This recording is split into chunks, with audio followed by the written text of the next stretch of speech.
Bhurbhuvasvaha Tatsaviturvarenyam Bhargo Devasya Dhimahi Dhiyo Yonah Prachodayat.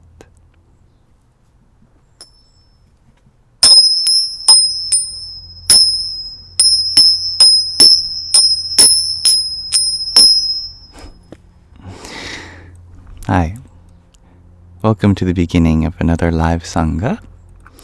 We are just beginning on this beautiful sunny day here in Canada on the west coast.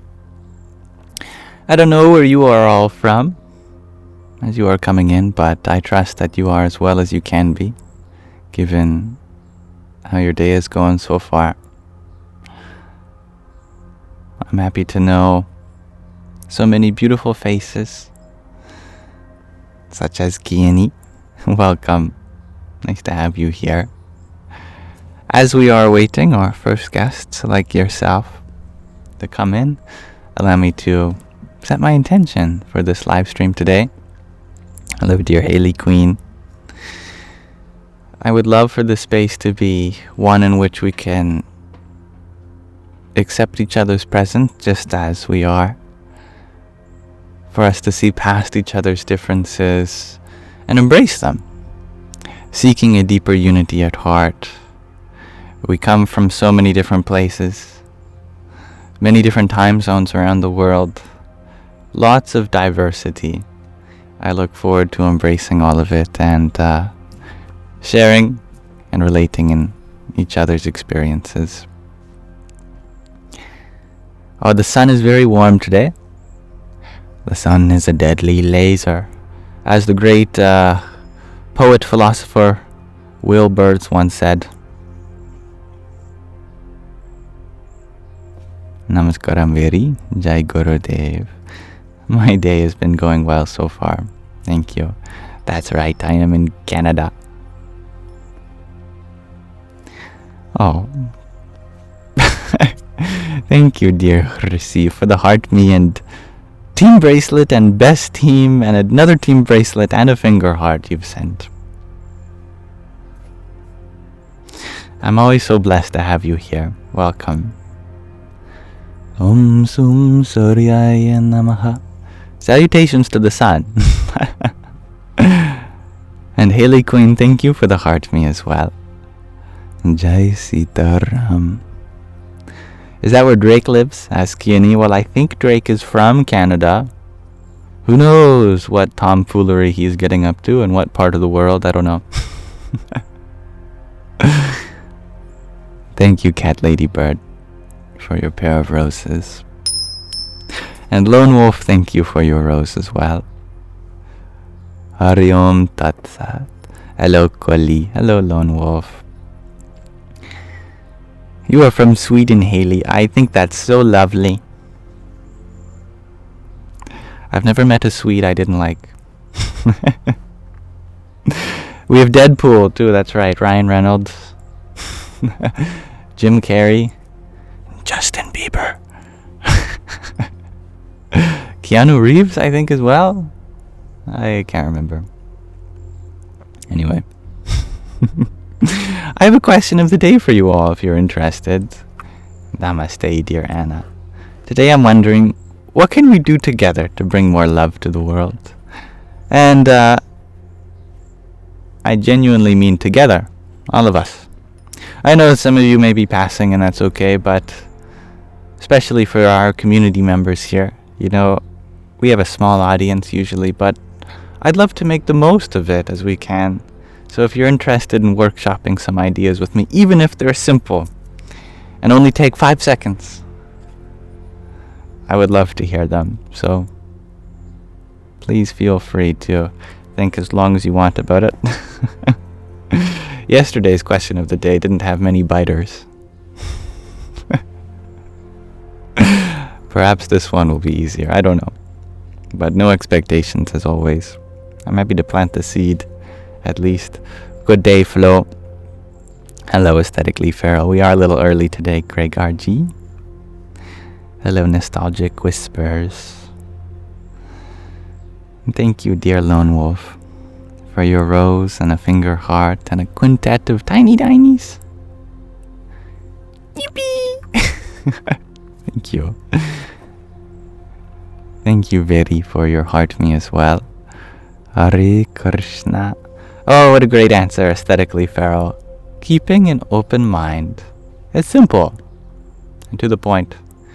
1 sec, a sneeze is incoming. I got shy. No. As soon as I pointed it out, it was like, well, now I don't want to come. Gulli, you share by showing love to ourselves. Beautifully said. Yeah, I like that answer a lot. Yeah. Thank you for your heart me as well, Valentina. I put it on the spot. It has stage fright. Fairy Gnome, you share. We can start with ourselves, then give with the overflow. That's beautiful. Well said. Grey Gargi, you share. Perhaps we can smile more and celebrate others' interests. That's a really great answer. Yeah. Goody Woot, you share. Always answer with kindness. Even when angry, I love that. Yeah. Having more empathy, shares Annie. It's beautiful. And I see there are some questions from Rahina and Flo and Jonathan. These are great questions. I'm just going to put a pin in them until we explore this question of the day. Flo, you share. When we wake up, meditate on vibrating love and receiving love vibrations. That's so simple, but yet so powerful. It's great to start your day with an intention in general. Thank you, Valentina, for another best team. XXXXXXXXXXX. You share. Really listen to each other. I like that. Yeah. It's true, we can sometimes listen with our ears. They're absorbing the sound, but not our mind. Not our heart, perhaps. We can listen with all those things too. Nico, you share. Purifying our mind until silence, to let love shine. I love that. That's very poetic. Yeah. Lone Wolf, you agree with smiling more and celebrating the small things. I agree too. Those are such wonderful answers, and I'm happy to hear your echoing of those sentiments. Haley, you share showing more compassion, sympathy, and empathy for each other. It's beautiful. Yeah. Thank you for being here, Nostalgic Whispers. Anna, you share putting into practice everything we learn here day after day. I like that.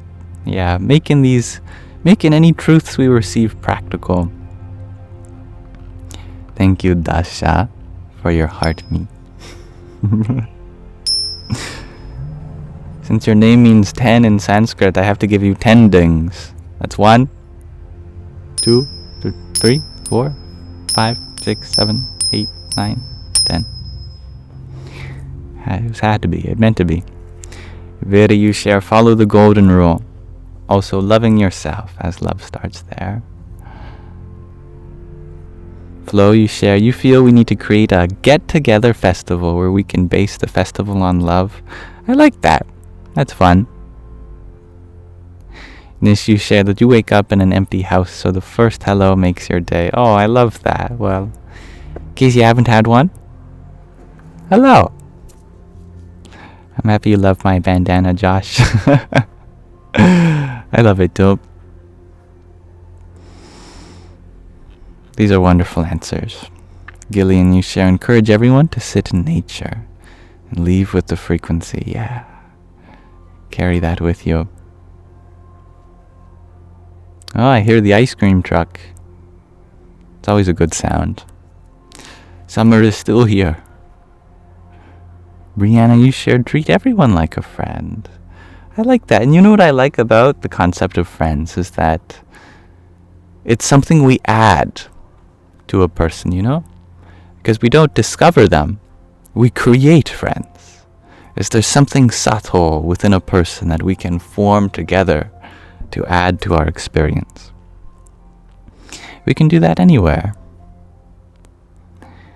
Valerie, you share, treat everyone with kindness and love, and it will be reflected back to you.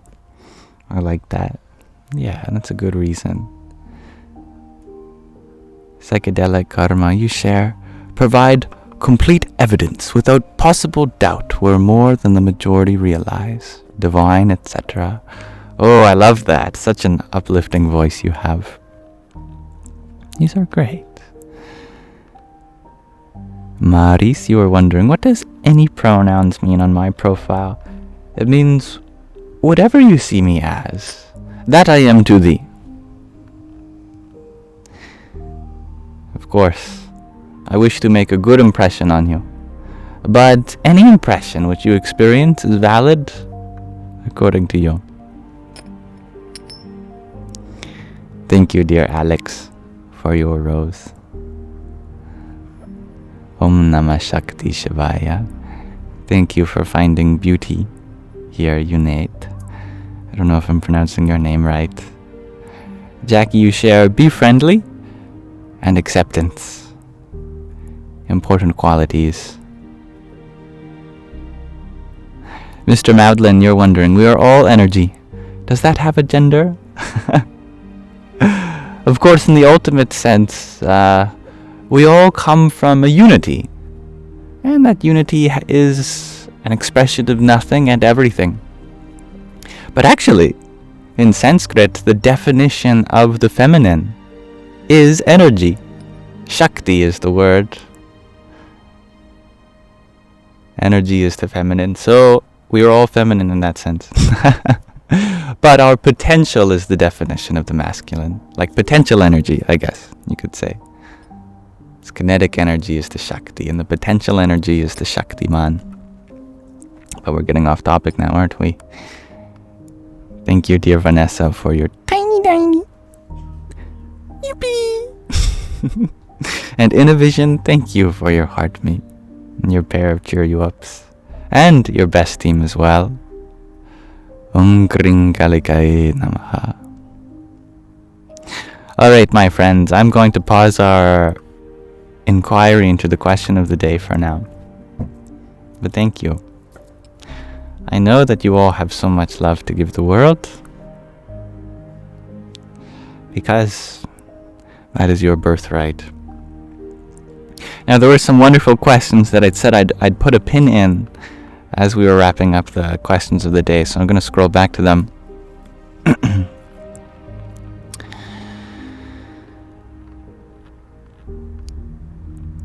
So, Flo, you had asked, I'll do a little bit of a rapid fire. Do I think this life is a matrix? Is there a hidden barrier or firmament? I think this universe is infinite, but there is certainly more than what meets the eye. Matrix comes from the word matriarch, referring to the divine feminine, and she is Mother Nature. Why would you escape your mother? She'd drag you back from your ear. Where are you going? Jonathan, you had asked, why can life be so cruel? It's like we're living in a spider's web. Our bodies are fragile, and with it our emotions and our minds. With that fragility comes a preciousness of life and a conscious choice to do good. When we realize that, then we can make a difference in the positive. Kiani, you asked, what's my thoughts on racism? There's no room for it. Any kind of differences that we find within each other, they should be only there to uplift each other's potential, not to bring anyone down.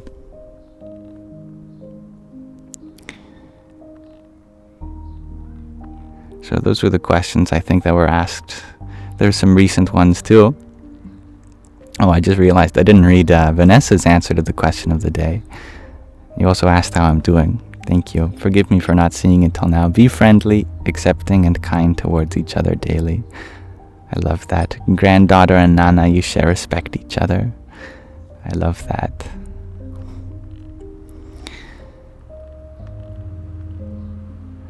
One broke girl, you had asked, infinity is everything, but infinity plus one doesn't exist, so is it nothing?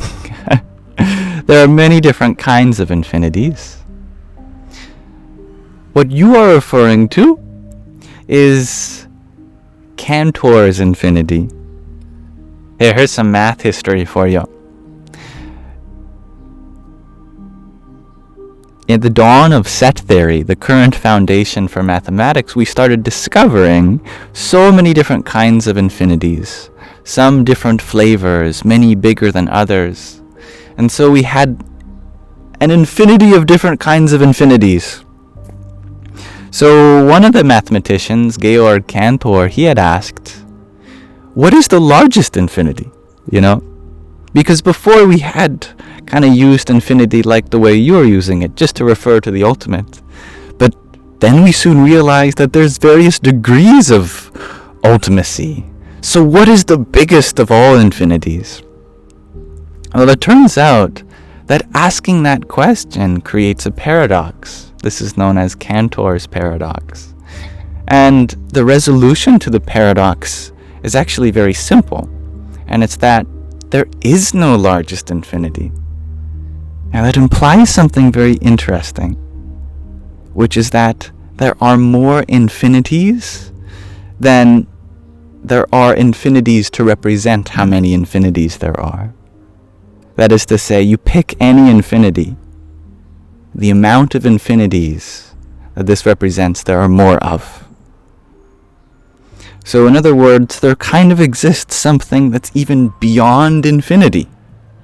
It's a infinity, beyond the finite and beyond the infinite. So there is always a bigger infinity too, just as there are always bigger finite numbers as well. But you asked the question, does that mean it doesn't exist? And the answer to that is yeah, exactly. The fact that there is no largest infinity means that the ultimate reality, in some sense, that which would, in theory, contain all infinities, cannot exist, because that would mathematically create a paradox. Isn't that fun? I think that's fun. And it has some practical philosophical applications too. Thank you, Alicia Infinite. Speaking of the infinite, thank you for your heart meme.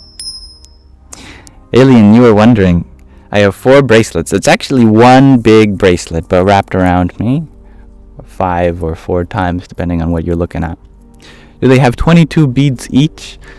Well, 22 times 4 would be 88, isn't it? It is 108. So you are close. You are within an order of magnitude. 108 is a sacred number in Buddhism, Hinduism, Jainism, Sikhism, all the Dharmic religions. 108 has significance. Thank you, dear Dr. Jenny, for your trio of roses. And for your tiny diny. Yippee! Hello, Shannon. Yes, indeed, I am very much getting my vitamin D. Psychedelic Karma, you had asked if I've ever experienced synchronicity. Did any kind of experience lead me on this journey? Of course, there's synchronicities happening every day. I think at some point it just becomes the default. We live most of our life just in coincidence. And then we have some synchronicities occur, but then eventually all coincidence melds into a kind of synchronicity, and you're tapped into it. It's like you and the universe are just best buddies at this point, BFFs. Fallen Angel, you had asked, would it be proper to say that universe is with an S, or does one universe contain all? It depends on how you use the word, of course. Originally, the word universe was used to mean everything. So prior to maybe 50 years ago, whenever someone said universe, they were just referring to absolutely everything. But with the advent of Hubble and the realization that our observable universe is finite, and the existence of other hypothetical dimensions entering our thought sphere, then we started to ponder about what could be in other dimensions and what could be in other places beyond our observable universe. And so the term multiverse came in, which I think is a silly term because you're talking about multiple everythings. Now we're just changing the meaning of a universe to be something less than what it used to. But it's not like I can change the way we are using the English language, so we have to accept the existence now of a multiverse or an omniverse if we want to really be precise with including everything in the domain of discourse. So historically, universe singular would be the most correct, but now I guess, whatever the biggest adjective you can think of, stick that onto the verse root and you get reality. The super omni multiverse. There, that's everything. And then someone will discover hyper super omni multiverses, and there's always a bigger infinity, isn't it? Now, fortunately, we have other languages that are very precise, like Sanskrit, and in Sanskrit we have the word Brahman. Brahman just means everything, absolutely everything, including this universe, the next, the multiverse, the omniverse, the hyper super omni multiverse. Brahman is the ultimate reality beyond any sort of boundary that could be expanded upon. The all-expansive one. Yeah, I agree, Jonathan. Technically, the word multiverse contradicts what the word universe means, but in the right context, it makes sense, but we have to roll with it. Thank you, dear Alien T, for your hanging lights and your heart me. By the way, that's very kind of you. Om Namah Shakti Shivaya. Liam, you're wondering if all of this is from India or Nepal? Well, much of what I speak on is the philosophy that's around the region of the Indian subcontinent. So I specify continent rather than country because it's not bound by nationality. The region in Sanskrit is called Bharat, and it includes Tibet, Pakistan, it includes Sri Lanka, it includes Nepal. Basically, maybe 5,000 years ago, there was this flow of spirituality that came from the Himalayas in Sanskrit, and that gave rise to the greatest contribution to all the world's religions. And I mean that very literally, because it gave rise to Hinduism, to Buddhism, to Jainism, to Sikhism, and all of these dharmic religions have had a huge effect on the spirituality around the world and the philosophy and the scientific understanding of the body and the cosmology. Sanskrit contains the largest body of spiritual, philosophical, and scientific literature stretching back like 5,000 years. And it's not owned by any culture. It is a gift to the whole world. But it has predominantly been preserved to this day still in the region south of the Himalayas, which we call India, Tibet, Nepal, Sri Lanka. But geography has no bounds on universal truth.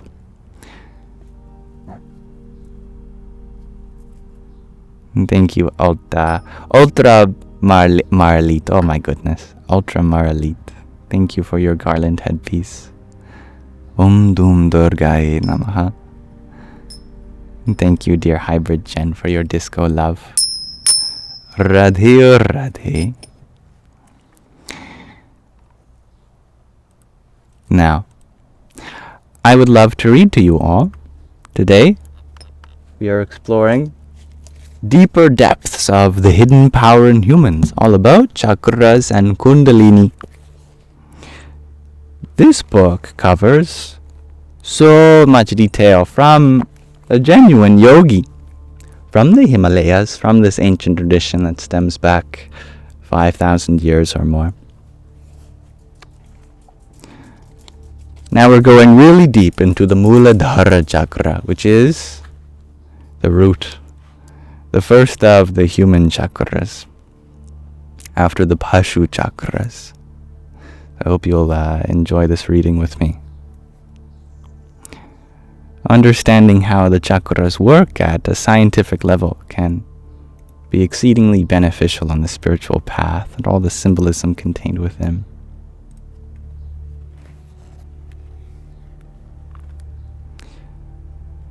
So, we talked last time about how so much repression ends up in our root chakra. This includes both what we're capable of in the positive sense, but also in the negative sense. We left off with this paragraph, that one question that is often raised is whether it would be better to allow the unconscious to remain buried rather than to stir it up. The answer is that we can only attain freedom when everything that we have carried with us since the beginning of our existence is brought up into the light. What is that sound? I have no idea. Further spiritual development is only possible when everything we have amassed has been processed and purified, and all obstacles from the past removed. It is only when our vision is clear that we are able to recognize the path that will lead us towards realization. We are not only responsible for what we do, but also for what we do not do. At times during our life, opportunities are presented whereby we can decide whether to work on and rid ourselves of the contents of our unconscious, or continue to remain a captive in the wheel of destiny. Yoga is the best method of taking the decisive trip to work through the contents of our unconscious with complete awareness. The guidance of a realized master who has already successfully dealt with this process is essential. They know the dangers and obstacles on the spiritual path, and also understands our feelings and is aware of our condition. They can make us attentive, advise and help us whenever we still do not know which way to go. Confidence in the master, called Shraddha in Sanskrit, is an essential requirement for success. At this stage of our spiritual development, we are like tender little plants that must be supported and protected from the rigors of the weather. The Master gives us the necessary support, for they are as unshakable and firm as the Himalayas. The main symbol of the Muladhara chakra is an elephant with 7 trunks. And there's a beautiful diagram that I'll show you again. You can see the elephant on the bottom there.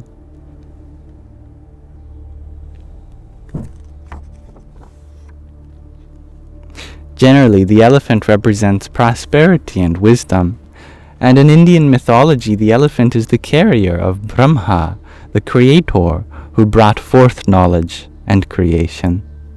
The elephant is a valuable animal that brings wealth to its owner, and it is said that in the brain of the fully grown male elephant, a brilliant pearl of unsurpassed value is to be found.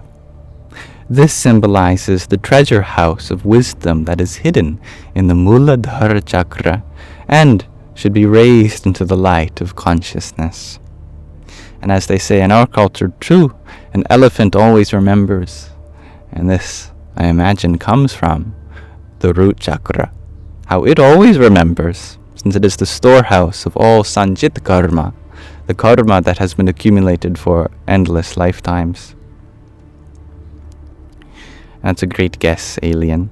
Representing the 7 main chakras, I believe it represents the 7 minerals. Interesting. I don't know what the 7 minerals are, but we touched upon that in the beginning. This symbolizes the treasure house of wisdom that is hidden in the Muladhara chakra and should be raised into the light of consciousness. The 7 trunks of the elephant represent the 7 basic materials of the body. Oh, we're just about to go into it. According to Ayurveda, these include rasa, which is the plasma, the rakta, the blood, the mansa, the muscle, the meda, the fat, the ashti, the bone, the majja, the bone marrow, and the shukra, the vital fluid. As well as the sapdhatus, the 7 minerals, and the 7 precious gems that are found in the earth. And we can see table 1 in the appendix, which I've gone to before. It's a big, beautiful table that I encourage you to look at in the recording of the last reading. The saptadhatus also symbolize the 7 levels of consciousness: unconsciousness, subconsciousness, dream consciousness, waking consciousness, astral consciousness, supreme consciousness, and cosmic consciousness. Dreaming of a white elephant is a lucky omen, something that the Buddha's mother did, I remember, before she gave birth to him. Especially if you are riding on the elephant in the dream. This large and mighty animal, whose power surpasses that of a human by far, can be tamed and led by a comparatively tiny goad or thorn called ankusha. The mind, the manas, and senses, indriyas, are also compared with a wild elephant and should be kept under control by the ankusha of mantra and discipline called sadhana. The bija mantra, the seed mantra of the Muladhara chakra is Lam, Lam, L-A-A-M, the sound of spiritual awakening. It releases tensions and removes blockages in this chakra and activates its energy. And so the process of awakening the dormant powers within us and raising them into consciousness begins. Beautiful and healing experiences, as well as happy moments, emerge from the past, giving us strength and inspiration to continue on the path. But together with the pleasant experiences, we can also go through painful feelings in the Muladhara chakra, buried hurts and disappointments that were deeply etched into our consciousness come to the surface so they can finally be healed and resolved. Disappointment is not necessarily something negative. It means a transition, a step in our development, a teaching.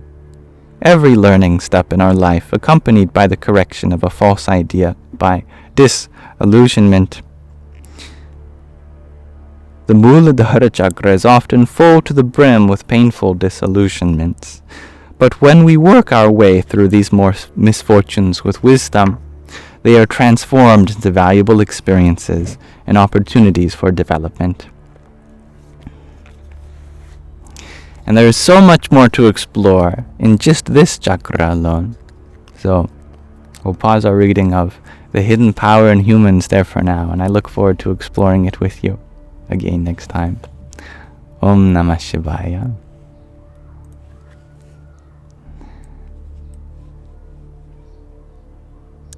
Now we can open the floor to discuss whatever is on our hearts and minds. Thank you for listening.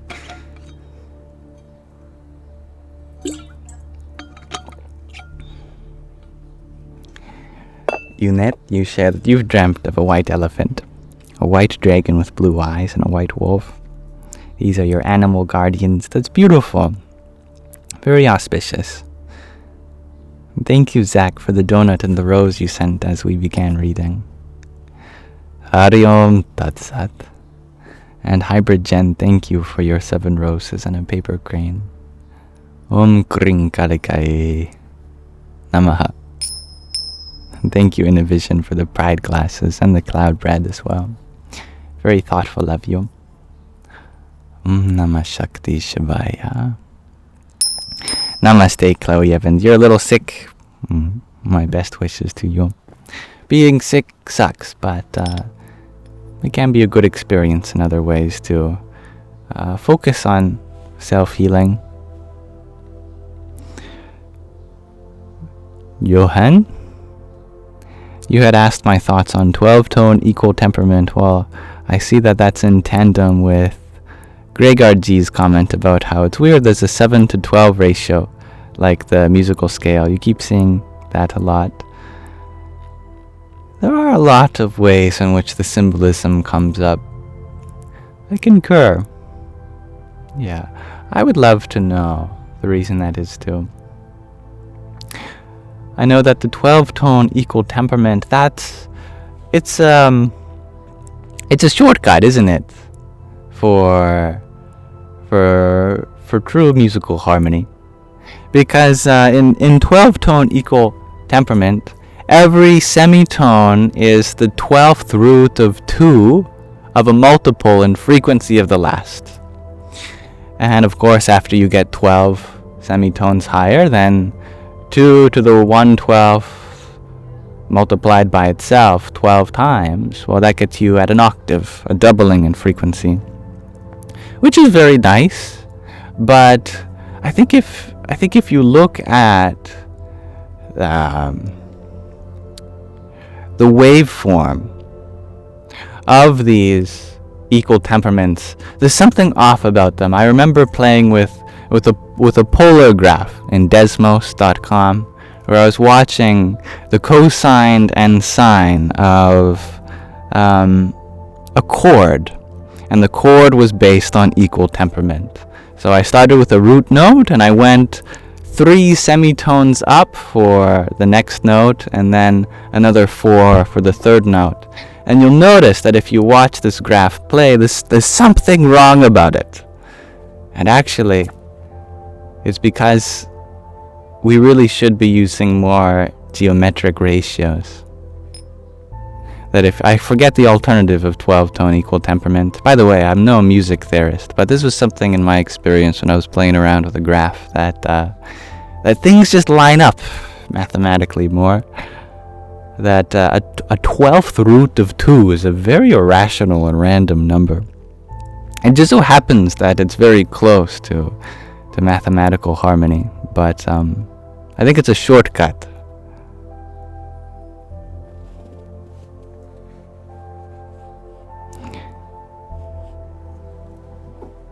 That the alternative approximates 12-tone equal temperament very closely.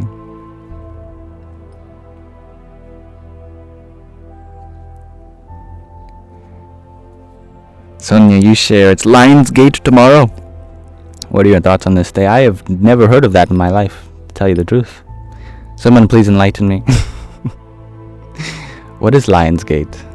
I know it's a studio that have made some very great movies. But that's the extent of my knowledge on this matter. I don't know.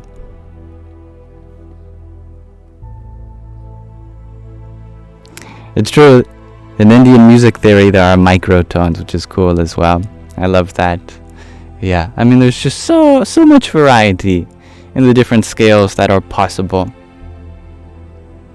Yeah, lest we become stuck with any particular method of music, there's always frequencies in between other frequencies, and they have subtle harmonies as well. It's a special day as it's 888. That is, yes. Wait, where does the third 8 come from? It's the 8th day of the 8th month, but not the 8th year. It's 2024. I don't know. Thank you, dear Christopher, for your heart meat. Did you know that it's not actually the 8th month? No, January and February, they used to be at the end of the calendar, and that's why October started with the prefix meaning oct, 8.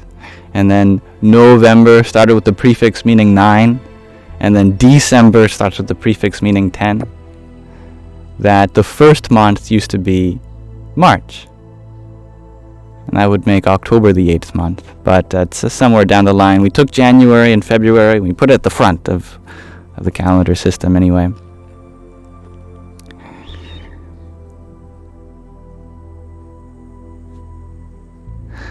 Callum, you shared 24 is 2 plus 4, which makes 8. Does it though? Doesn't that make 6? Oh, 2024. You add up all the digits. That makes 8. Yeah. Well, I think that's an interesting observation. Yes.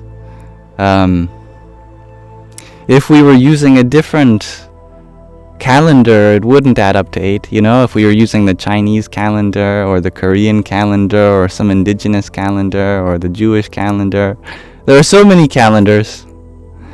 You know, it might be 8, and then a year whose digits adds up to 8 in our calendar, but there's so many wonderful calendars around the world that have different properties.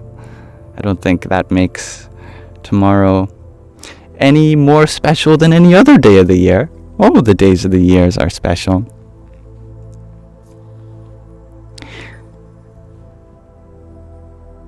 Thank you, dear Christopher, for your heart meet. Hari Om Tat Sat. And dear Ushabai, thank you for your tiny. Yippee! It's very kind of you.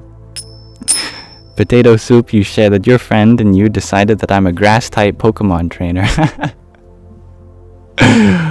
Ah, yes.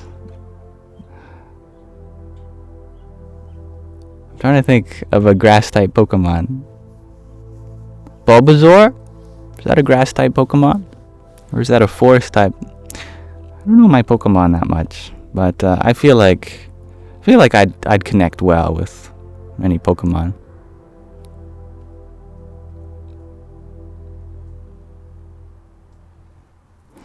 Alien, you share that 13 months of 28 days makes more sense.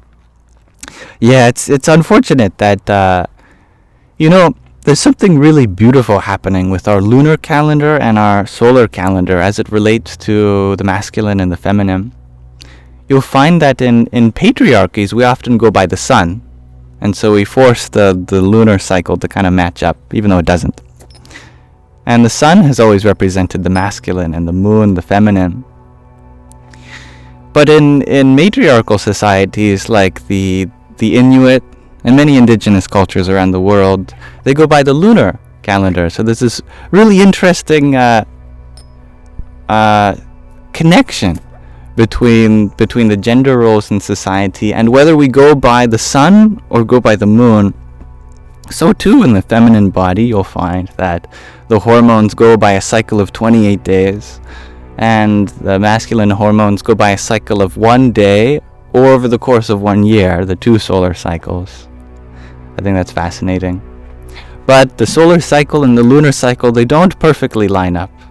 So you do kind of have to make a choice in any moment, whether you want to go by the sun or go by the moon. But there are beautiful reasons for having an awareness of both. Of course, the moon has an effect on our physiology, as it has an effect on the tides.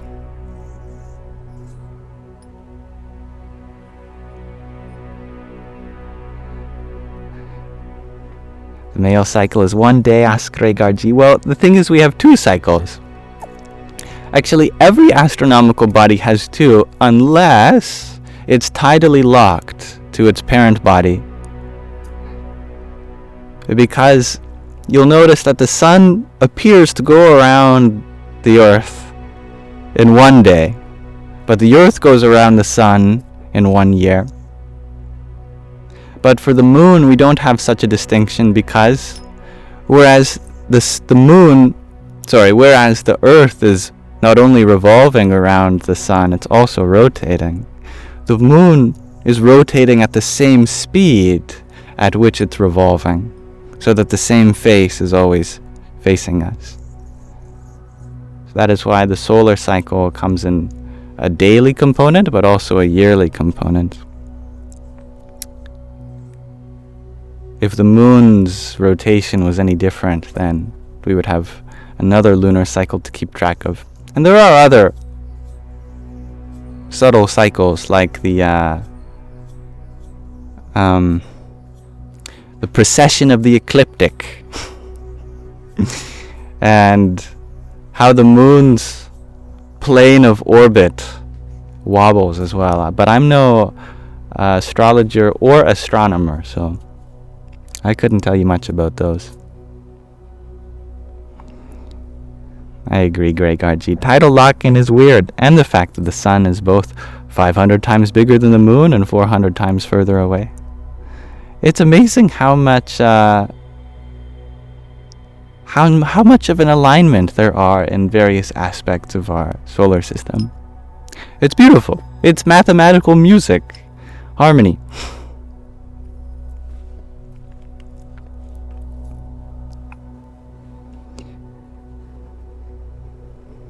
Thank you, dear Hybrid Gen, for your disco love you sent a moment ago.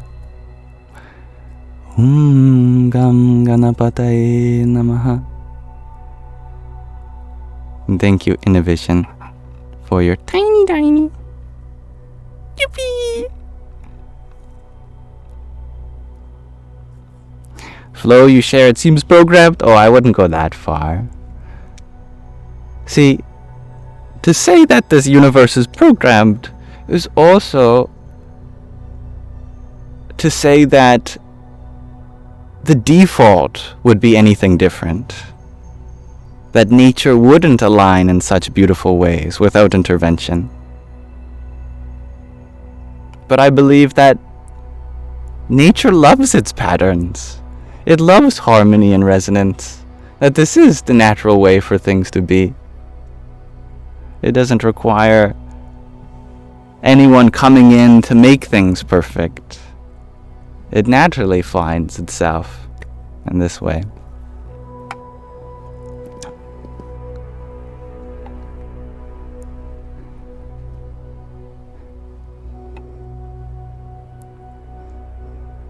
Nettie, you are wondering what this song is called. Let me pull it up for you. This song is called Crown.mp3, which is the name that I have given it after I downloaded it for free from SoundCloud. And it was a 10-minute Crown Chakra meditation music with no copyright. So good luck finding that. I am sorry. I'm afraid I don't have much more information.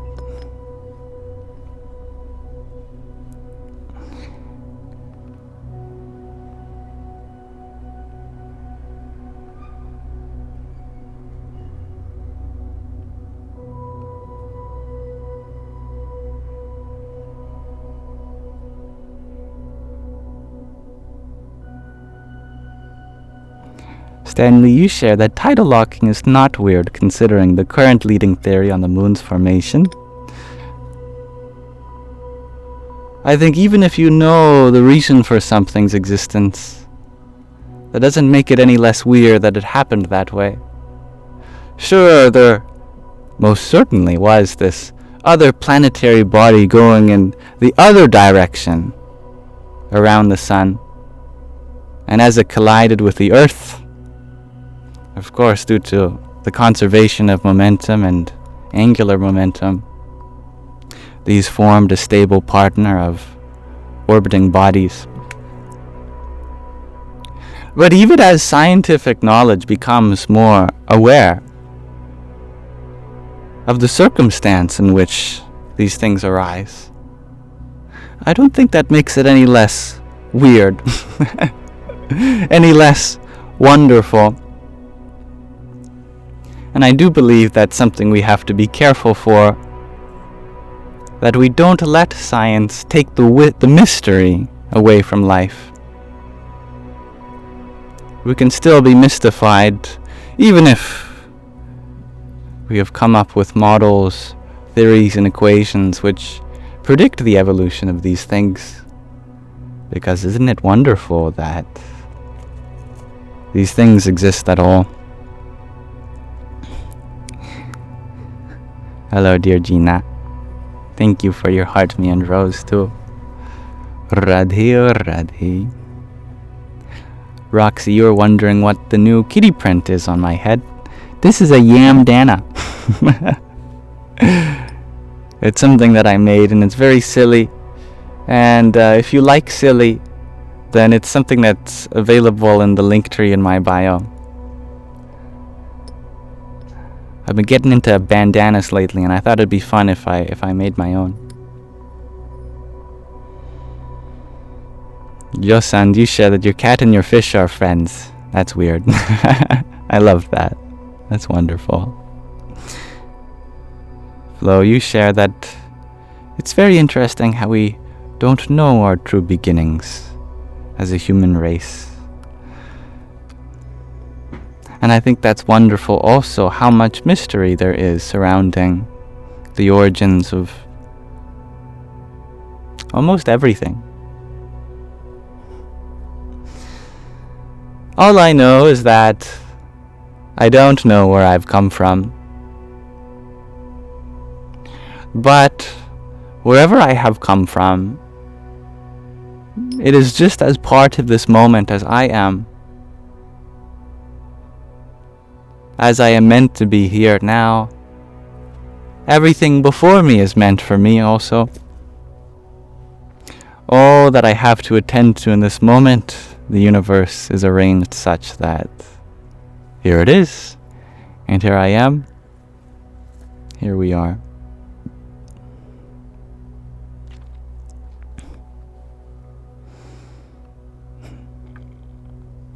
Gregard, you're wondering if it has flowers on it. My yam dana? Yeah, it does. And the border around it, it has some tropical flowers.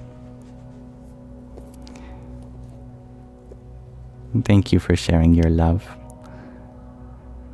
Guy Sardachak, if I pronounce your name right.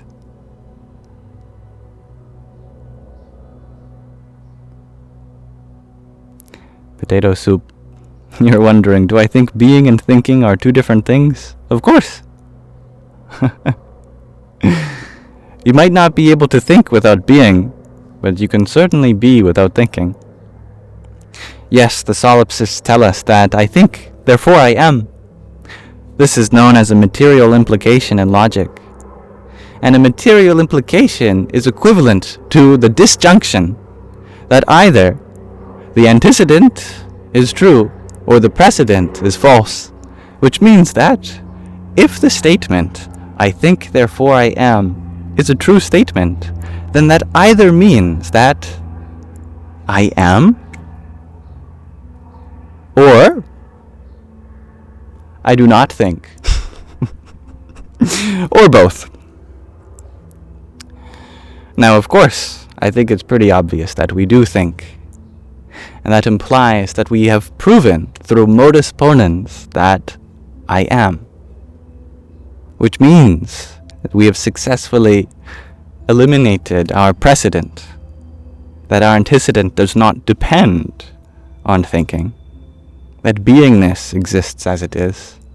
Therefore, we can also conclude that I believe, therefore I am. I walk, therefore I am. I breathe, therefore I am. I sing, therefore I am. I love, therefore I am. I eat, therefore I am. I dream, therefore I am. I see, therefore I am. When beingness is the tautology, then everything implies your existence. Because everything converges to truth and logic. In a Hilbert system, it's the first axiom that if something is true, then anything implying that truth is a true statement also.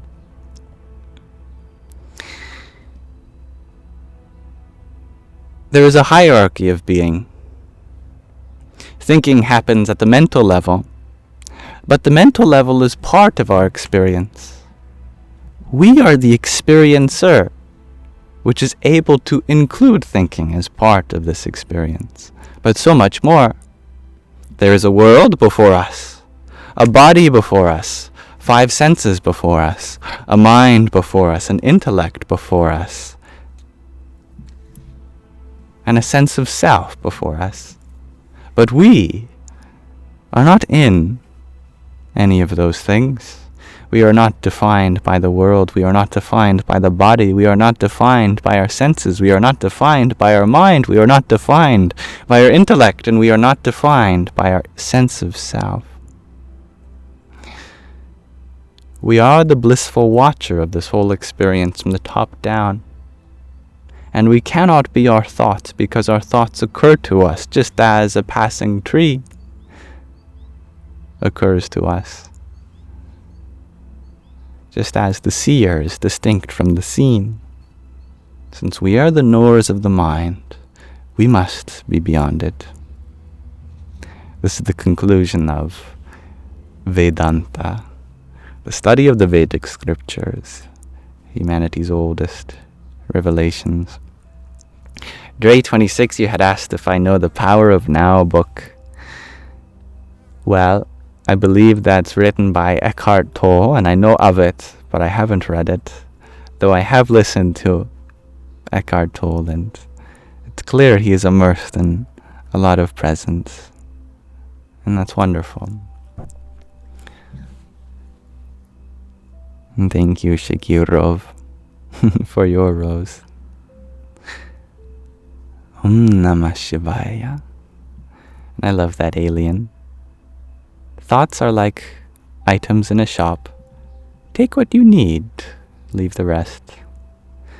Athena, this almost answers your question. You had asked, how can you stop overthinking?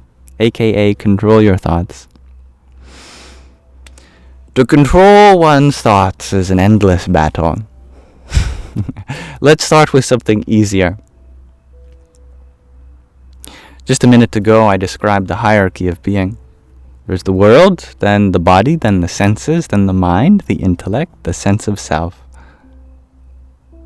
Then there's you, the witness of that all. We cannot control the world. We cannot control the body.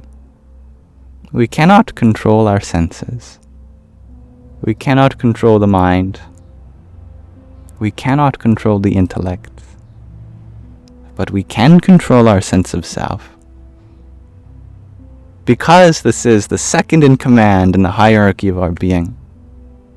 It's what we directly influence.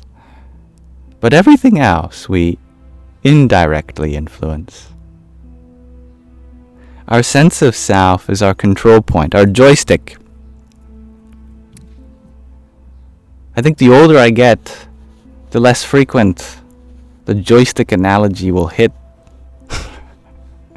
There's not many joysticks nowadays. Not as many arcade machines or flight simulators. I need to think of a modern example.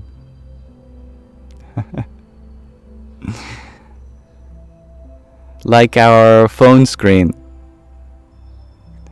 All of its faculties are first controlled by where you place your finger on it. The movement of your finger on the screen is your control point for the whole phone, the whole cellular system. You don't have to know the inner workings of the software. You don't have to know the inner workings of the hardware. You don't have to control the internet. You don't have to control all of the app settings. As long as you know how to move your finger about the screen. You influence all of those things and their activities. Similarly, our sense of self is the most important.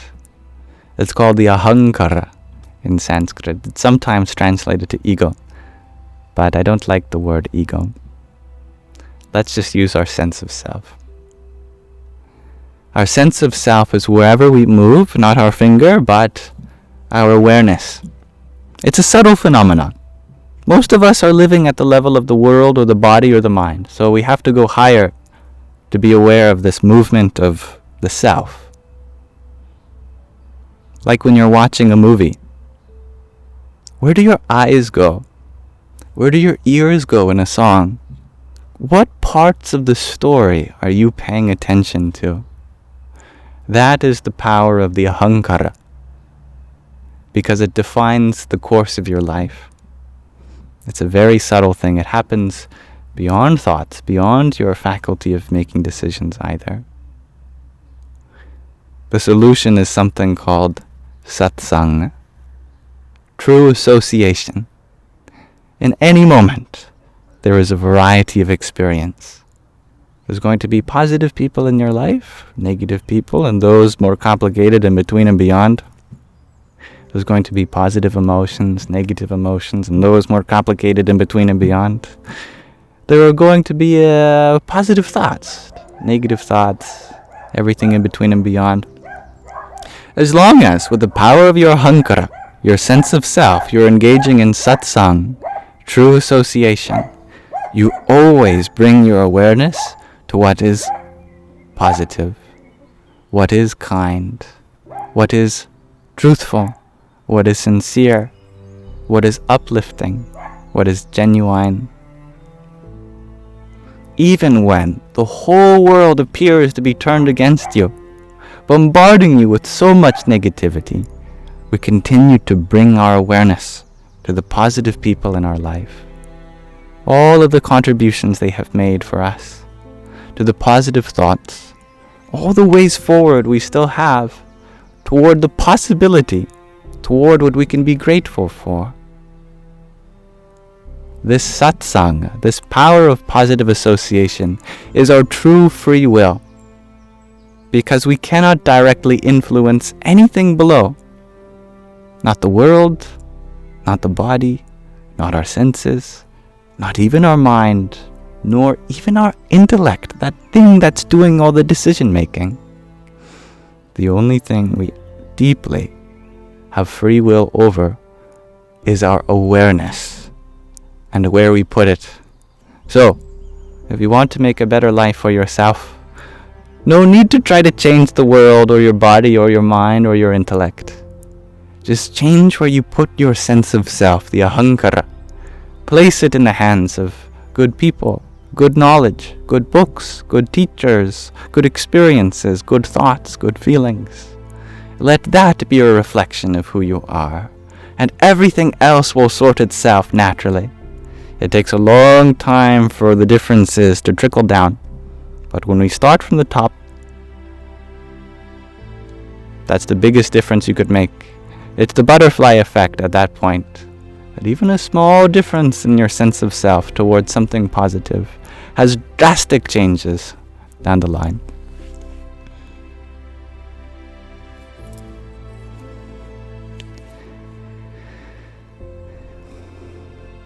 I hope that makes sense. Do I like hugs? I love hugs, potato soup.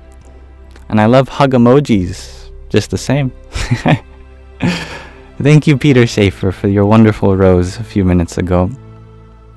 And Hybrid Jen, thank you for the fire as well. Radhe Radhe. I like that, strung by Stacy. Get busy doing your best and forget the rest.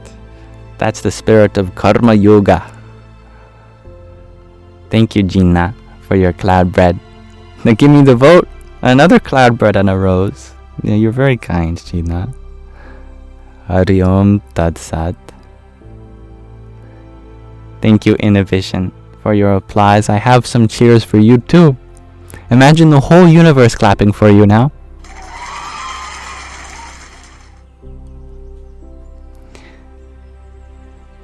Thank you, Shakirov, for your trio of tiny tinies as well. Gaia, you ask, how do I achieve world peace? How to achieve world peace? Quite the question, isn't it?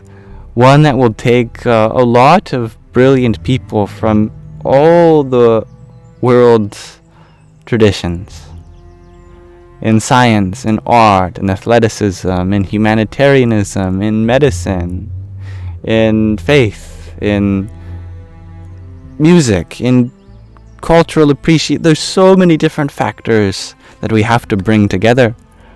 So many perspectives to unify and unite. All I know is that it takes more than just one person. But all we are is one person. So the most that we can do is bring the kind of peace to the world that we have the capacity to, and we'll be doing our part. This body, this mind, it's part of the world too. In fact, it's the first place that we can make a difference. We bring love and peace into our own heart, and then we can go from there. We can only give what we have. Isn't it so? We cannot give peace and love if we do not find it within ourselves first. I think this is the first step on our way to making the world a more peaceful place. And, let's be clear, the world could always be more peaceful. I think at any moment in the future of humanity, there will always be a possibility for us to pursue further when it comes to uniting others and appreciating each other's perspectives. So, we don't have to be attached to a future result where suddenly things are peaceful, because it's a journey. And we're allowed to be in the world as it is in this moment and make a difference, however big or small. There's always more to do. Thank you, Starlight Wow, for the beautiful flowers you sent a minute ago too. Radhe Radhe. Salutations to the Divine Mother. Nish, you share that you're so in love with your girlfriend, it's scary, honestly. I love that for you. I'm sure your girlfriend would be very happy to hear that, because if you can really be vulnerable with someone like that, yes, we make the risk of getting hurt, but we cannot hope to love in any other way than to take down the walls between us and become sensitive to each other's thoughts and feelings. Thank you, Hybrid Jen, for your trio of balloons. Radhe Radhe. And Starlight Wow, thank you for the naughty chicken.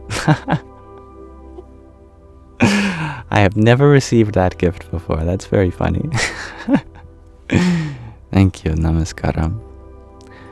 Thank you, Shakira. Shakirov. For your pair of roses. Athena, you're wondering, what are my thoughts on compatibilism? A combination of determinism and free will. That's very interesting. I've never heard of the term compatibilism before, but the way you've described it, just on my first impression, it makes a lot of sense. And it makes sense with the spiritual perspective that we were talking about a few minutes ago. That the material world is determined by a set of natural laws, but there is some wiggle room according to the difference that we have been allotted. And it all starts with our power of awareness. The first and foremost, free will. In some sense, that's what free will means. A will is an influence we can exert, and to have it free means that it can go anywhere. In this field of experience, we have the freedom to bring our awareness to any part of it.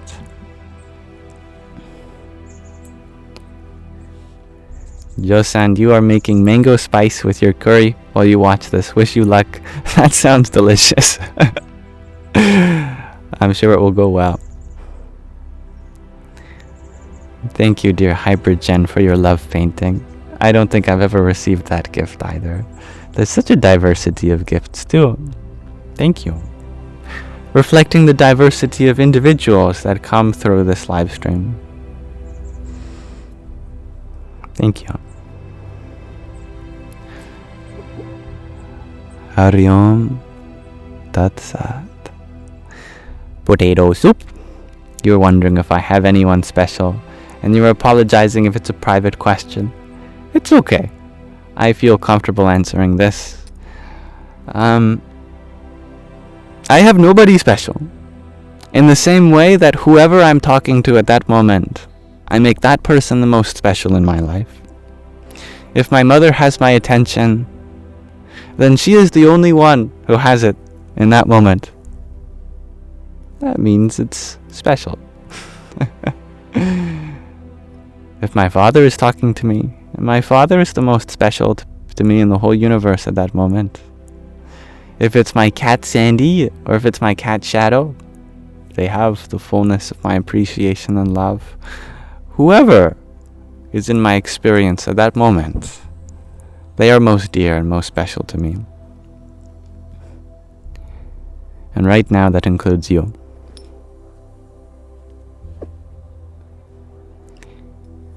Thank you, dear Vanessa, for your finger heart as well. Please accept my little finger heart in return.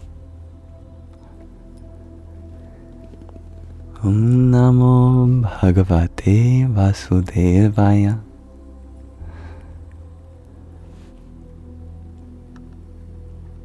You know, it's been a while since we read some poetry. I think this would make a good interim into some lovely poetry by Rumi, the Sufi mystic. I think we can take a moment to listen to another poem by him. Let's crack her open. Let's flip through a random one.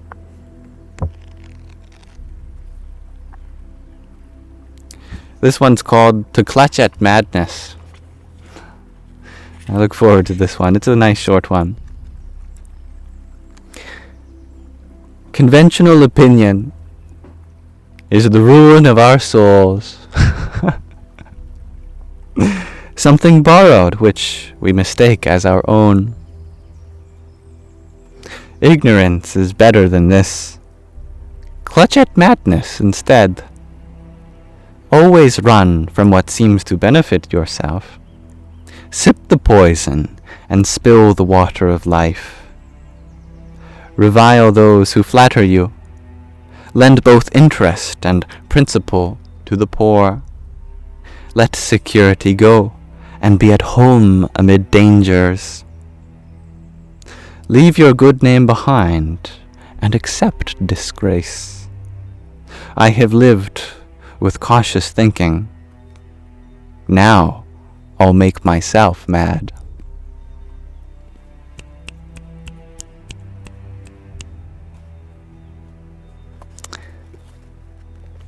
Provocative. I love it. Thank you, dear Rumi. Thank you for listening. Oh, that's good, wasn't it? Yeah. I think many lessons in life include an inversion of our typical thinking. Embrace discomfort. Become free from the prison of comfort. Be kind to those that are not your well-wisher, and do not be attached to those who flatter you with kind words. In this way, we can rid ourselves of the dualities of life and be free amongst them all. This is very difficult to do.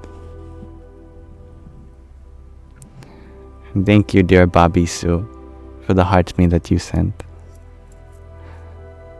Hari Om Tat Sat. You like that, Don Suela? He was Bukowski before Bukowski was Bukowski. Maybe he's Bukowski in his past life. Or future life, I guess. Big Mad. You're funny, Craig RG.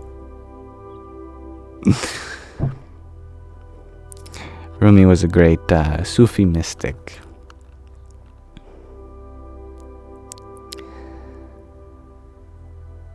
Ilian, you share that the word Paum has Om sound at its center. That's wonderful. Paum. I love that. Well, if the A, the U, and the of Om represent the creation, preservation, and destruction of the universe, what does the P sound represent?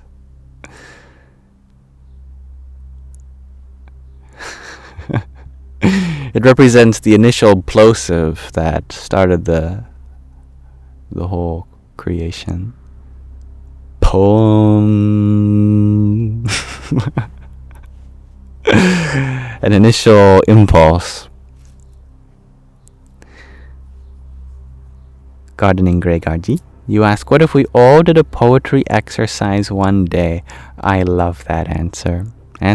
Well, Well, I was thinking answer because it answers the question of the day that I asked today, which was about the potential for this community.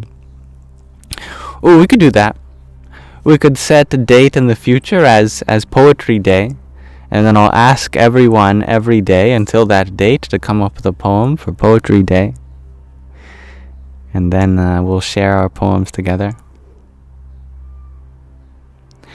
Of course, you'll have to send me them on another platform, since I don't think you'll be able to fit a poem within a TikTok comment. And I can pick a prompt. I love that. Yes. I think we can do that. We can do a haiku. I do love haikus, Dr. Jenny. And thank you, Bobby Sue, for the best team you sent a minute ago. Nervar, Moon, and Star, thank you for the rose you sent a moment ago. Hare Krishna.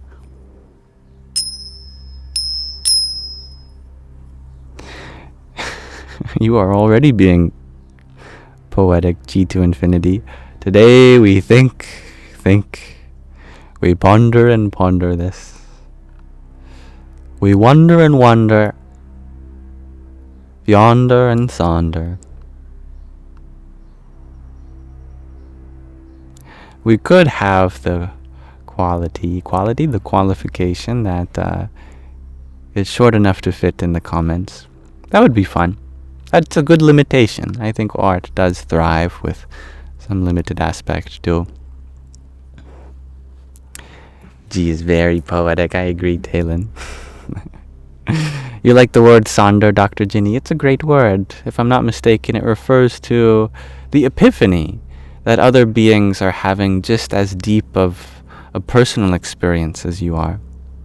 Of course, logically, we understand this, but, practically, we just see cars as cars on the road and pedestrians as pedestrians and people in the news as people in the news, but, they're all going to somewhere that they feel is just as important to where we're going.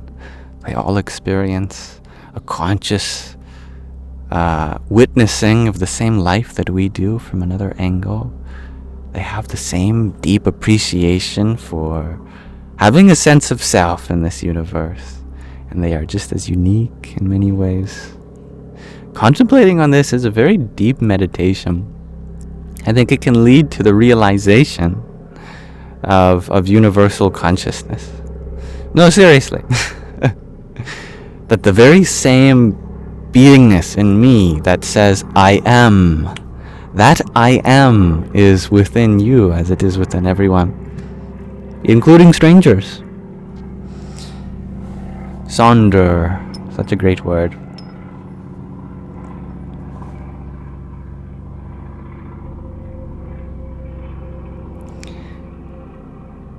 Maybe one day I could replace the question of the day with a poem of the day. Oh, I love that too. My only worry would be that such short notice. Could you all come up with a poem if I asked you for one? Maybe that is my mistake for assuming that you are not all fully loaded with poems to share.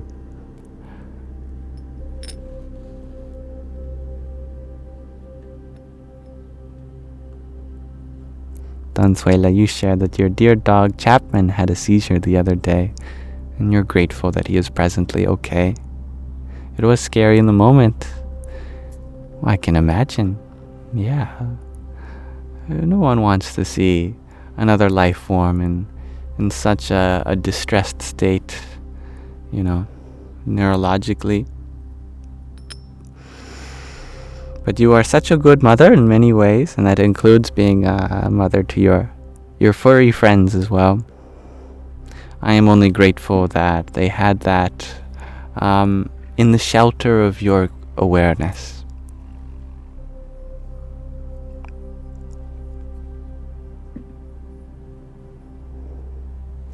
Dr. Ginny, you're a street poet, so you're ready. I love that. What is a street poet? Are you the ones putting little stickers of poems on the back of stop signs and on the sides of buildings? Are you mischievous in that way? Is that a street poet?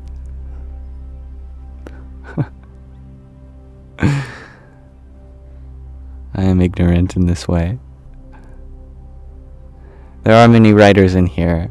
I sense that as well, G to infinity.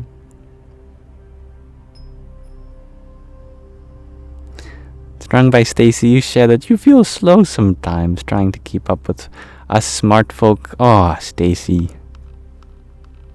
If you feel like some of my words are brushing by sensitive topics too quickly, please feel free to slow me down.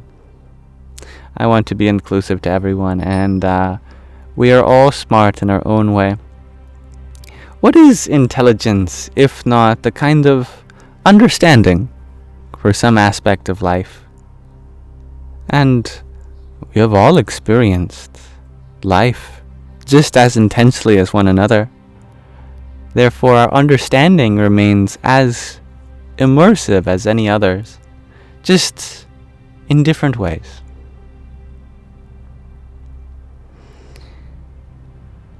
Dr. Jenny, you share, you write poems for people on demand. You have a table that you set up on the street.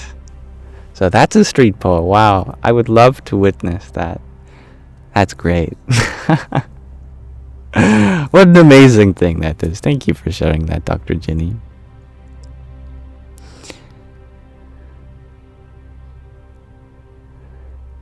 And thank you, Matt, for the heart me and trio of GGs that you shared as well. Om Brahm Bhairvaya Namo Namaha. Strung by Stacy. It's good to be challenged. You catch the drift, the main drift mostly. Well, that's all that matters. I do not intend on always saying things in a way that is intellectually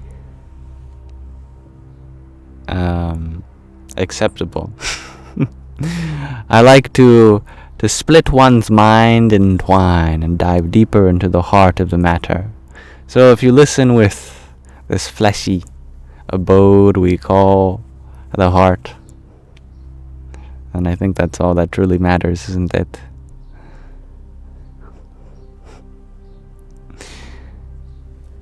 Hi, Bridgen, you have a lot of random poems everywhere because you're crazy like that. I love that. Yeah.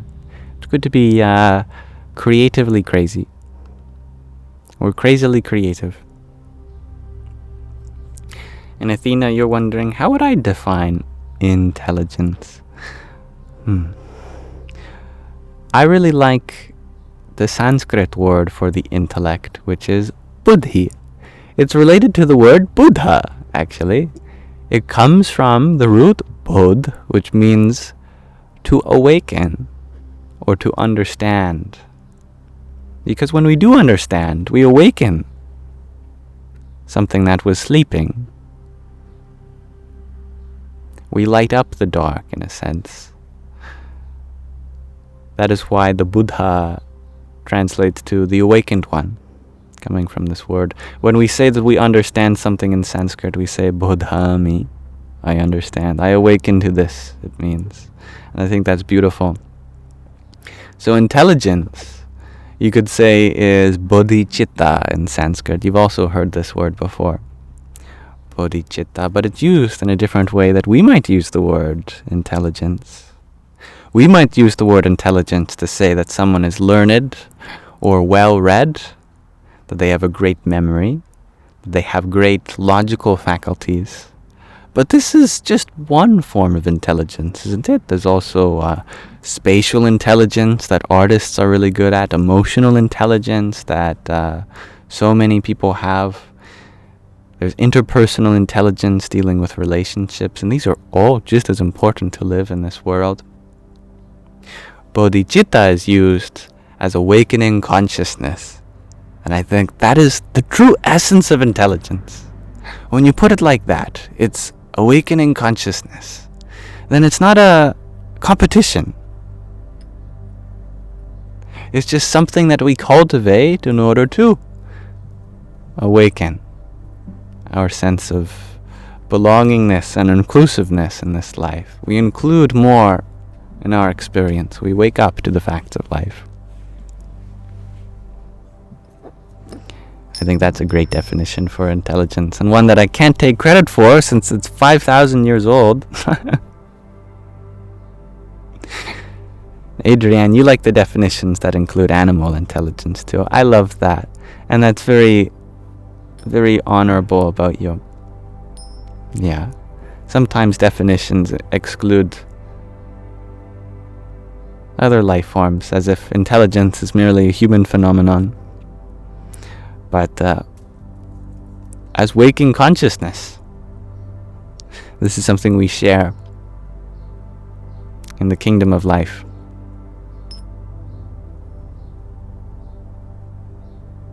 That's a great observation too, Greg RG. What were you doing before you awoke? Dreaming. If life is truly a dream too, then we need to awaken. Yes. Like the story of the Buddha, where a passerby is just shaken by the presence of this being. What are you? Are you a man? He asked. The Buddha said, no. Are you a woman? The Buddha said, no. Are you a human? The Buddha said, no. Are you an angel? The Buddha said, no. What are you? Buddha said, I am awake. And he kept walking. Good morning.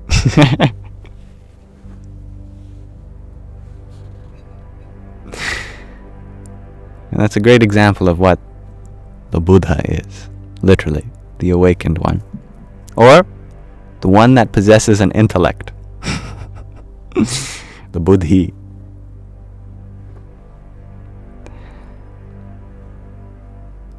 Yeah, there's only one person in the world who ever actually exercised their intellect. That's why they called him the Buddhi. The Buddha, the one with the Buddhi. Thank you, dear Dr. Ginny, for your trio of roses and tiny. Yahoo! Hello, dear Rosie. It's a beautiful day today, it is. And you know why? Because beautiful beings like yourself light it up. Thank you for sharing your blessings with everyone here. Hippie Heart Sister Soul, thank you for your heart me and your quintet of ice cream cones. Om Brahm Bhairvaya Namo Namaha. Hybrid Jen, thank you for your trio of roses. Dr. Ginny, you share that you love what I said about each thought being its own being, to be hosted in our consciousness. I'm happy that stuck with you. It's a beautiful thought, I think, and therefore a beautiful being here to represent this thought, this idea. In Vedanta, a thought is the first form of consciousness. Consciousness by itself is formless, but when consciousness takes form, we call that a thought. An expression of consciousness.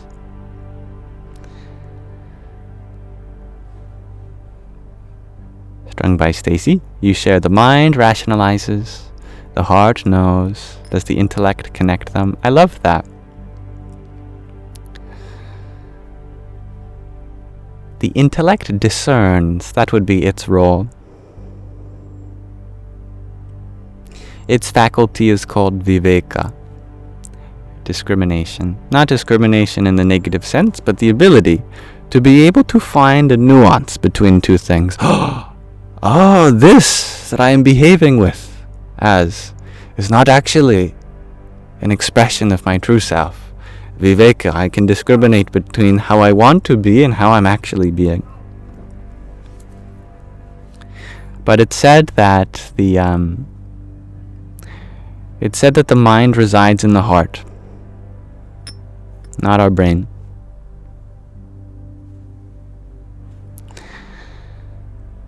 The mind resides in the heart.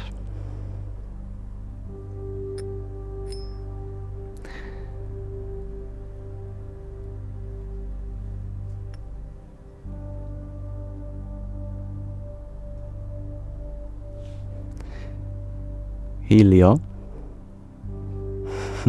You confirm. That's why particles behave differently when observed.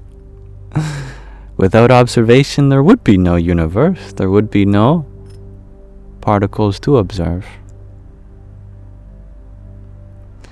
Existence depends on a conscious witness. Without it, there can be no existence. Consciousness is the reference point. Just as we need 0, even though it has no value itself, it gives value to all other numbers on the number line. The valueless is the reference point to all that is valuable. Just as we cannot hear silence, it is the soundless sound that gives presence to all music.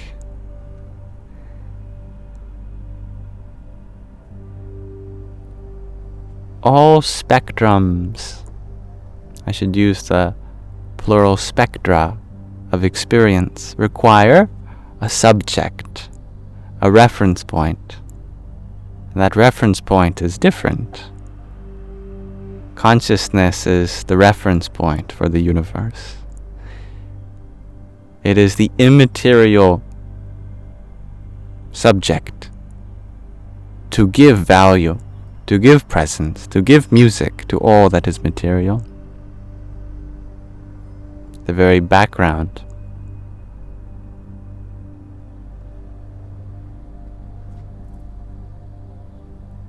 I love that, Max.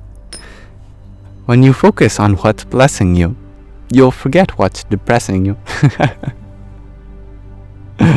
A beautiful poem that is.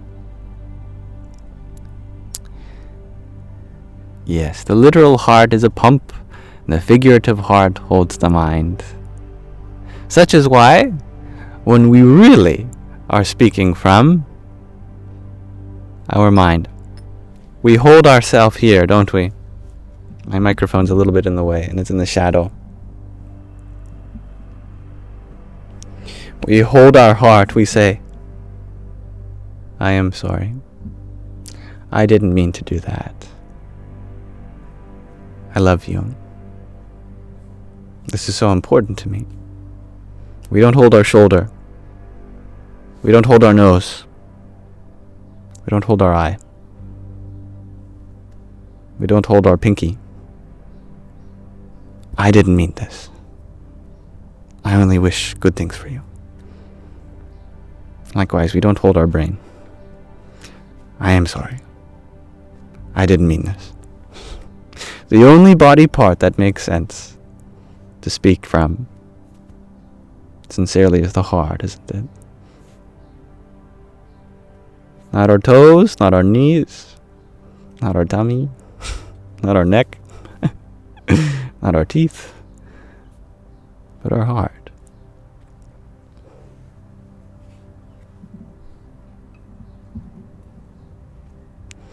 Thank you, Bobby Sue, for your cheer you up and team bracelet. Radhe Radhe. And thank you, dear Vanessa, for your trio of roses too. Om Namah Shivaya.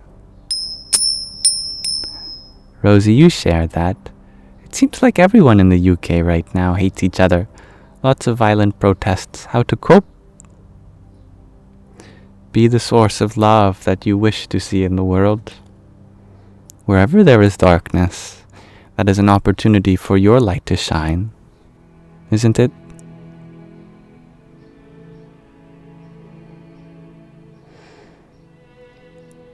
When we look at violence, what we observe is an opportunity.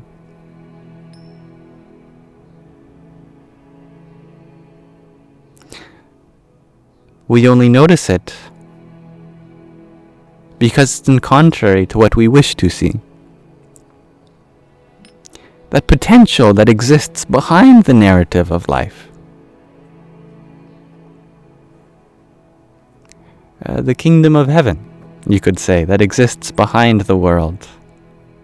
Everywhere we go, when our spiritual vision is open, all we see is what's possible.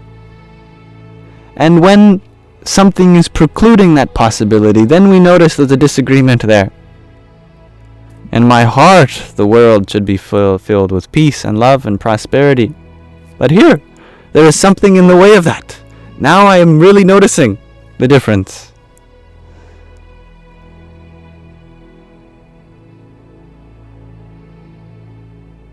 So as we become aware of the negative, we can also deepen our awareness of the positive.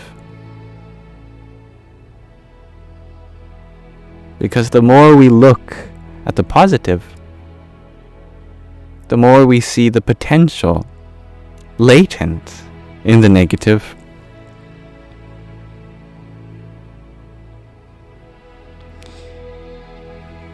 There is a lot of hatred in the world right now. But that just means there's a heck of a lot of potential for goodness. We might not be able to change the minds of others in the direction of understanding. But we have one mind allotted to us that is within our capacity to direct. Let's be that guiding light for others. Worry not about changing their minds. Let us make it a goal to change our own.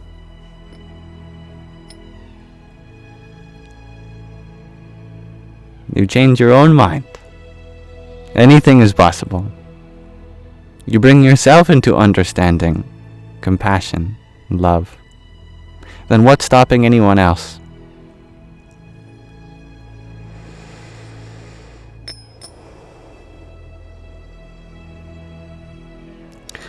Let all the suffering in the world be a reminder of the goodness that's possible within you.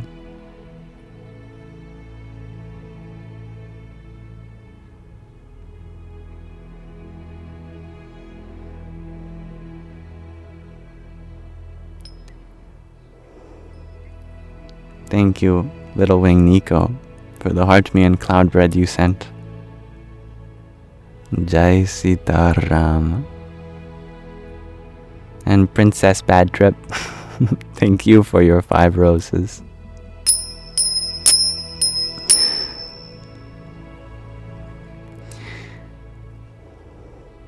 And Feline, you share that when people are aggressive towards you, you find it very hard to handle.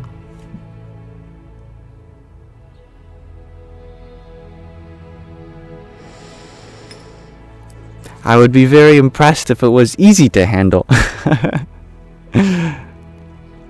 That is challenging. But the word challenging doesn't have to have a negative connotation.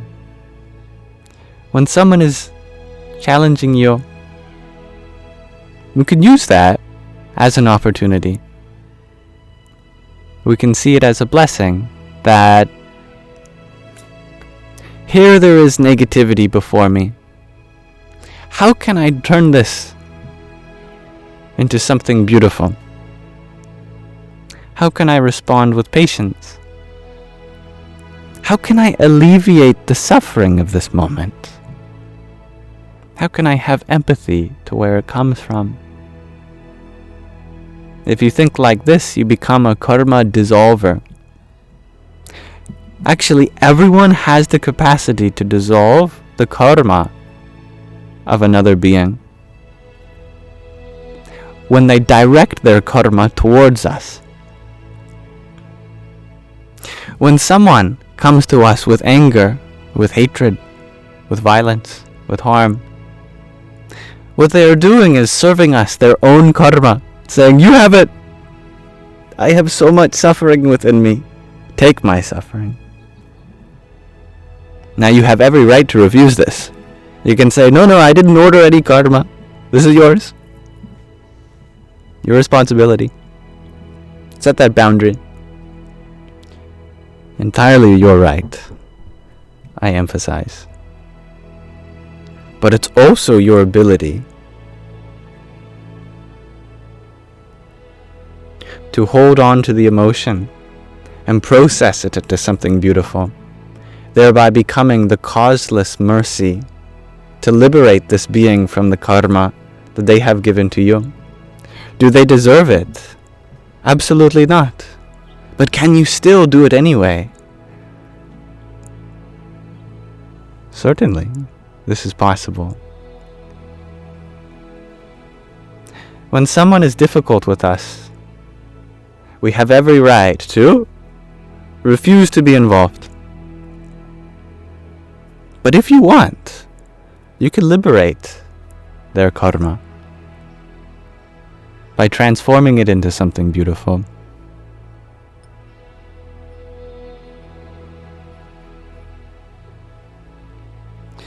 For example, this is the duty of every parent who has experienced generational trauma. That we receive the suffering, the karma from our parents, they got it from their parents, they got it from their parents.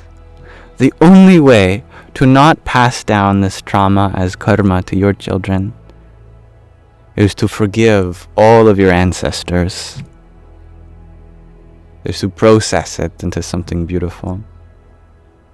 To liberate yourself, all of your heritage, and in the process your children, by taking this discomfort and making something beautiful from it.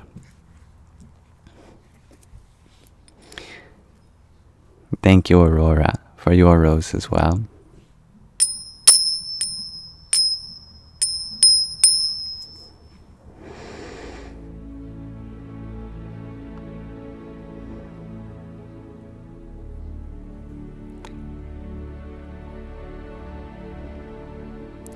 Little Wing Nico, I love what you share. Be kind to unkind people. They need it the most, but doing that is hard. I agree.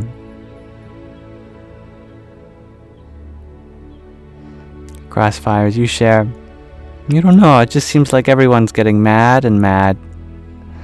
Then, should we join them? Should we get mad ourselves?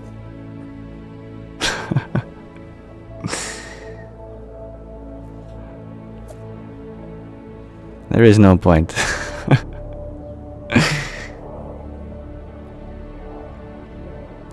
The world can get as mad as it wants with each other. But does that say anything about you and how you should be within yourself?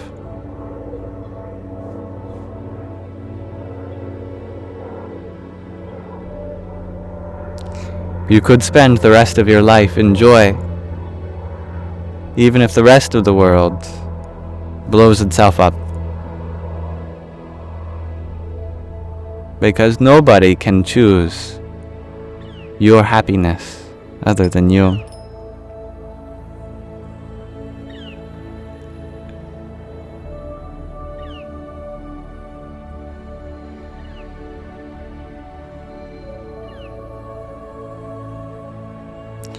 Now I want to be clear that doesn't mean we should become uninvolved in the world. It means that we don't let the negativity come into our heart. We can still fight for what is right, but do so from a place of positivity and acceptance. And that is the spirit of karma yoga. Being joyful doesn't mean remaining in ignorance. It means remaining in acceptance that your best is enough.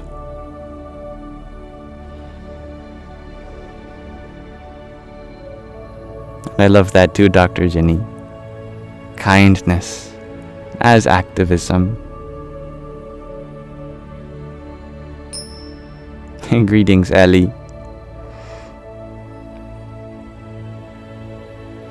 It deserves to be said again, Andy Chilt. It's so freeing that you don't need anyone else's approval in order to be right and free with yourself. You are a genuine being, And all your experiences have happened for a reason. Sometimes we just have to find that reason. Happiness is always a possibility, no matter the state of the circumstances around you. There's a way to attend to this moment that never requires sacrificing your own peace, nor the peace of anyone else.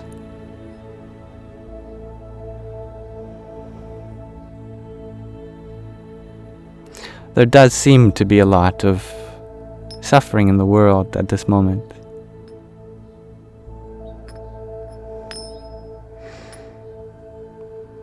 But does that mean that you're not supposed to be here? Of course not. You're absolutely meant to be here. And you are a force of good that will help those who are suffering too. And we are suffering also. We're in the mess ourselves. And that's very real. And it's manageable.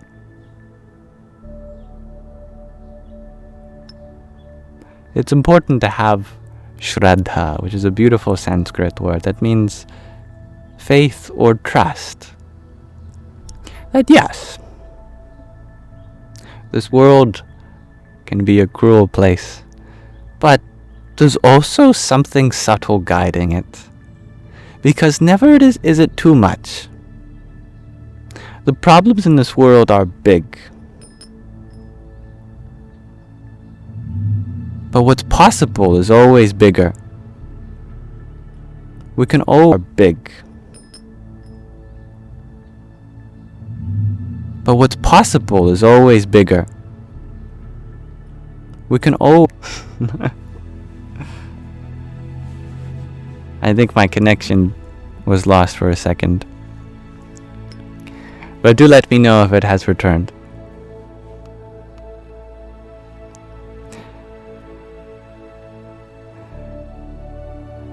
No matter how big the problems in the world are,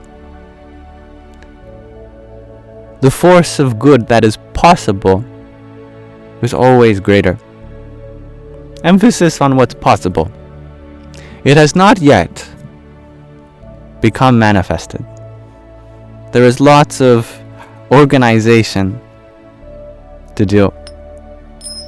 But at any moment, if we were able to bring enough people together,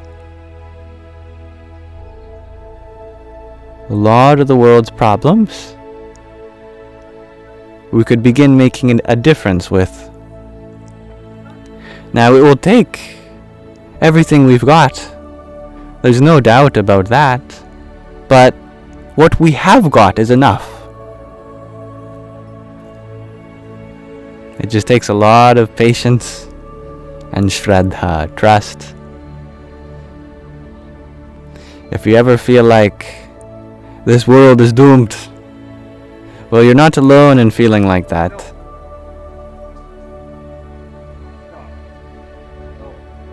And because you're not alone, everyone is capable of making a difference.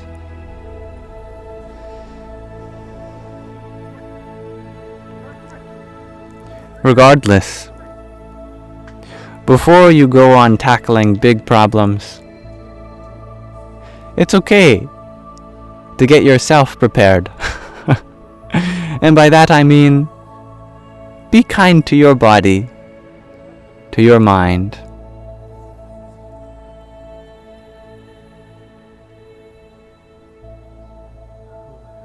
Because you won't be able to take on the world unless you first become joyful within yourself. And that's always a possibility, no matter who you are.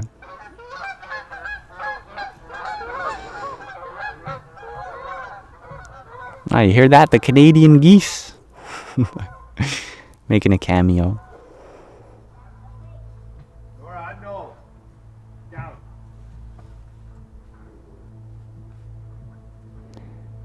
Thank you, Miso, for the rose you sent a minute ago.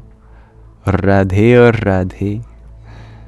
Thank you, Ragnhildur, for your trio of roses too. Kring Kalikai Namaha. Gina. Thank you for your 3 roses. Om Namah Shakti Shivaya.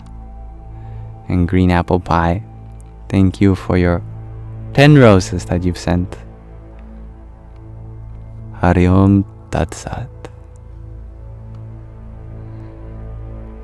Thank you, Dr. Ginny, for your little crown also. Om Namah Shakti Shivaya. Ultramar Elite, you share the Canadian geese is where Canada keeps their anger. That's funny. I've actually never met an angry goose myself.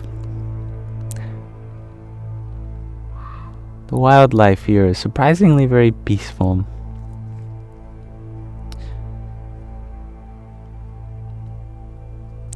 Miso, you're wondering, was it actually me in the last post? Because it didn't sound like me. That was a parody of myself. That was how I used to talk in my earlier videos. And because that's the first impression, my earlier videos that many people get of me, they think that that's how I am usually. But let me tell you, off camera, that's not how I am. My voice is much higher pitched, like how it is here. I've always been self-conscious of my voice. Such is why in my first videos I purposefully lowered my voice like this, and I talked very loud so my voice would be picked up. I talk more masculine. But since then, I've started to be more open with the fact that, you know, I'm a pretty feminine guy. I don't have to change that. Nothing wrong with that. I think being sincere is much more important to me than having to portray myself according to society's standards of the masculine.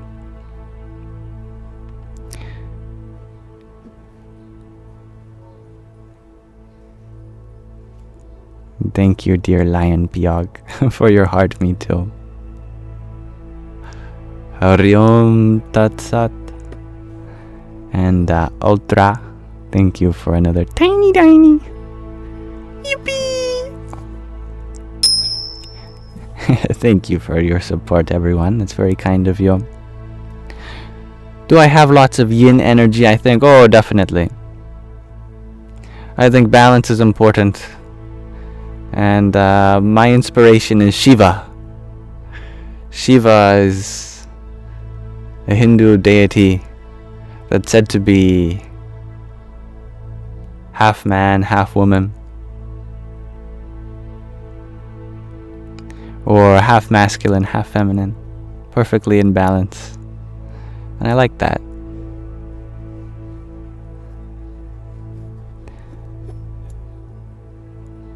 Thank you, dear Starlight, for your 6 tiny tinies as well. Yahoo! And thank you, Miso, for your beautiful flowers.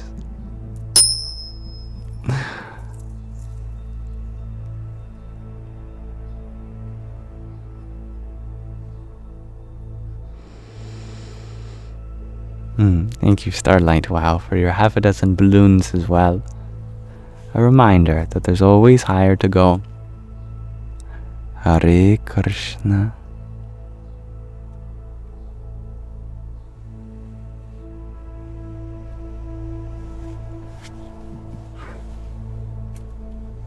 That's very interesting, Gregarji. You share the Gnostic Adam, Kadmon, was both man and woman. Also in the Greek myth, the first humans were 2. Then Zeus split them apart. Zeus, handling everything with violence. Classic. That's really cool, though. And in the beginning of the universe, as we were reading in The Hidden Power in Humans, that pranav, that primordial vibration, separated into Prakriti and Purush. into Shakti and Shiva, nature, consciousness, energy and potential, the yin and the yang. Speaking of which, I'd love to read a little bit more from this book before we end the live, as we're coming close on the 2-hour mark. Oh, there's a very interesting looking bug on the microphone. Hi, little guy. Hi.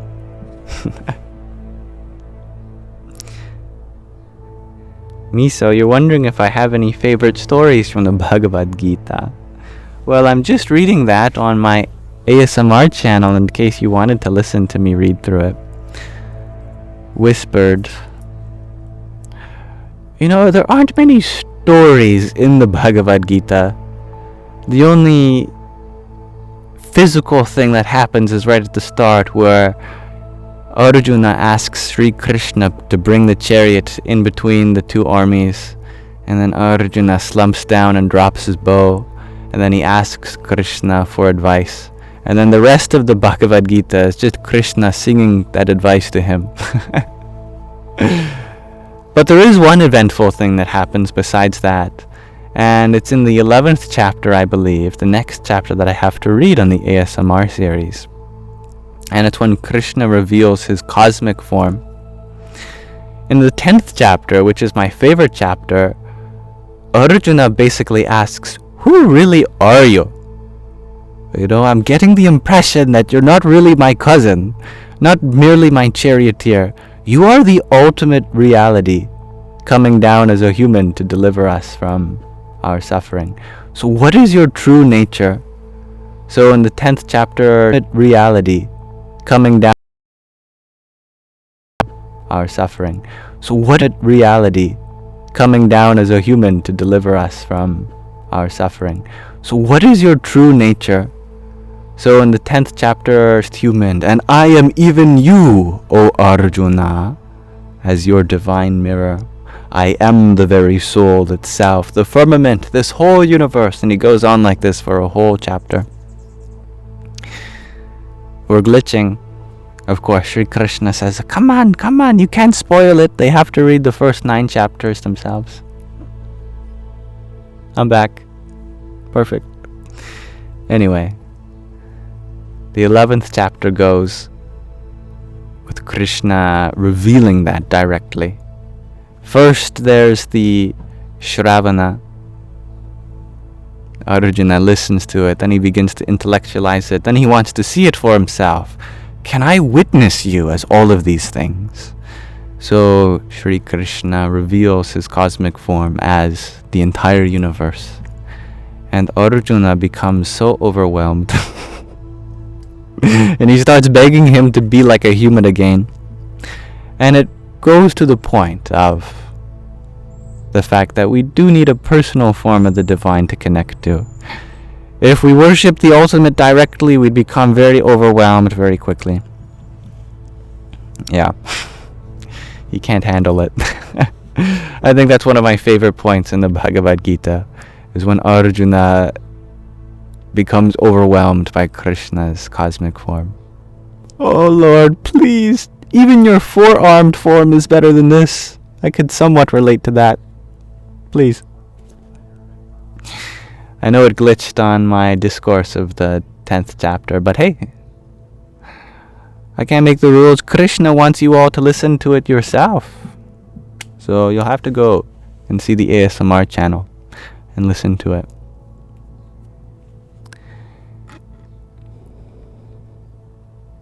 But I'd like to ask you all a question as we wrap things up. Today I'm wondering from you, what can we do together to bring more love into the world?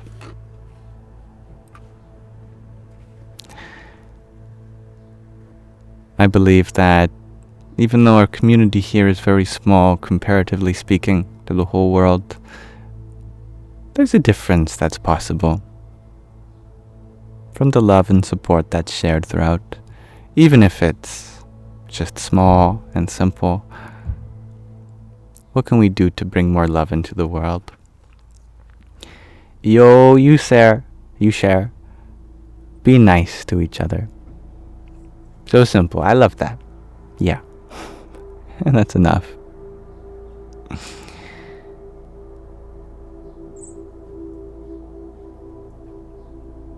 Crossfires, you share that you bought someone's food behind them in a drive-thru just to make them feel good and loved. That's wonderful.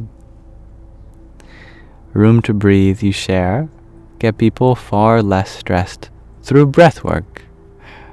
The breath is a great way of becoming less stressed, I agree. Kindness is the key, shares Talon. Indubitably so. Federica, you share. Give unconditional love. No boundaries to our love. Hybrid Jen, you share. Flower power. Plant more. I like that. Even small symbolic gestures like that, they will make a difference to micro ecosystems, but also symbolically represent our connection to Mother Earth. And wow, there's a bird flying high in the sky. It must be a raven, some bird of prey.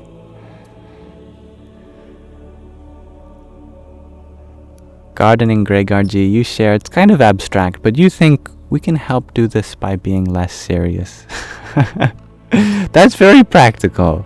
No, you're right. We hold so much tension with the seriousness of the way things work. We could do with a little bit more sincerity. And Dr. Jinny, you put that in other words, play together. I love that. Playing doesn't just stop as children. There's lots of room for play as adults too. Heck, the world could really do it. And so much competitive play that's unnecessary. When we were children, we played around with a soccer ball or a football because it was fun. We love to improve ourselves. But nowadays, it's all about who's the best. This is not necessary. We could host competitions that don't have a reward for the victor, just for the sake of getting together to have fun.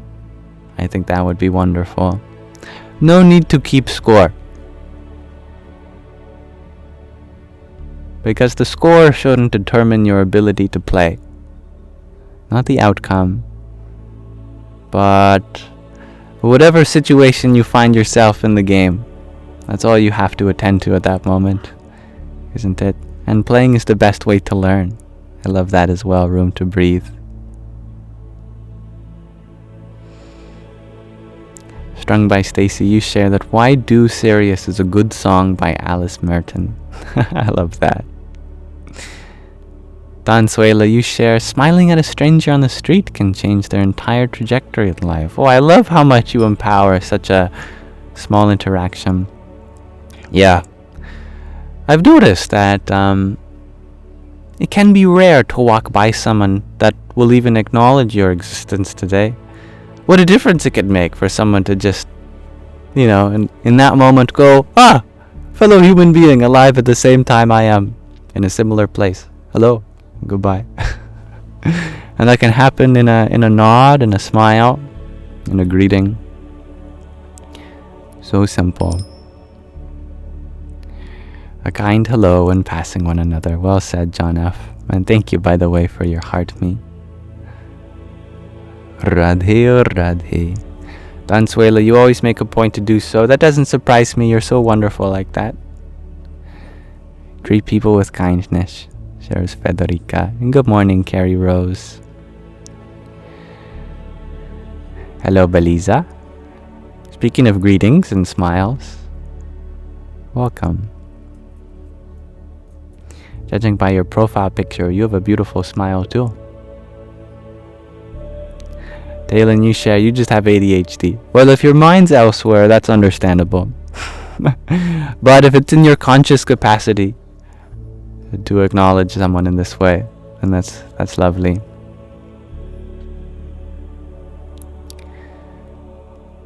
Oh, having a smiling heart. I love that, Federica.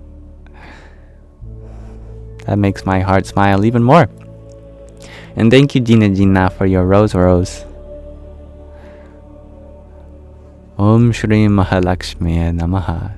Salutation to the goddess of prosperity herself.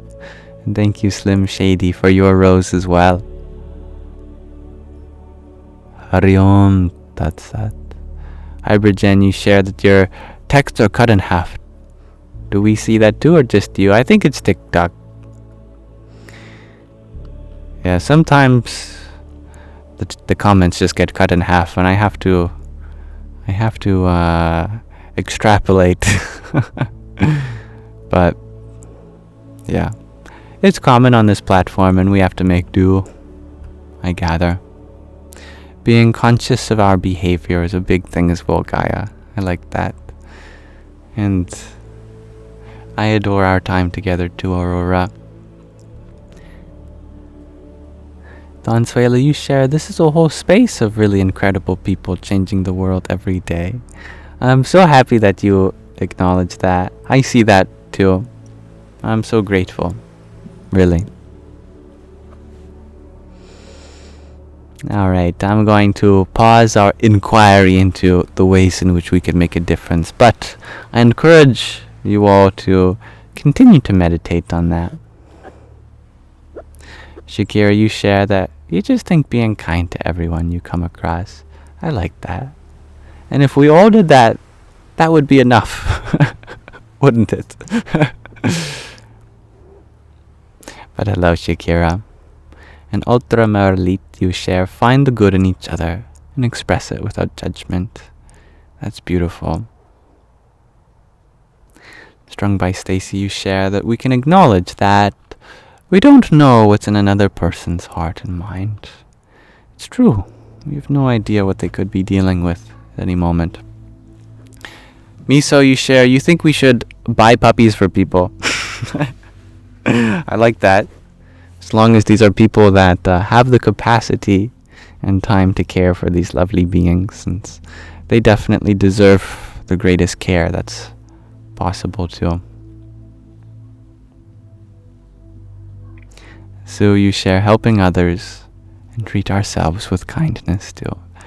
Beautiful, everyone. Thank you. And thank you, Shakira, for your heart me as always. Radhe, Radhe. So I'd like to read. Let's talk about some further aspects about the root chakra. This is probably the most in-depth book on chakras and kundalini. It's called The Hidden Power in Humans. And more than a third of this book was dedicated to just the foundational aspects of yogic thought. Now we are really diving deep and spending many pages just discussing the nature of each chakra one by one. Let's continue where we left off, shall we?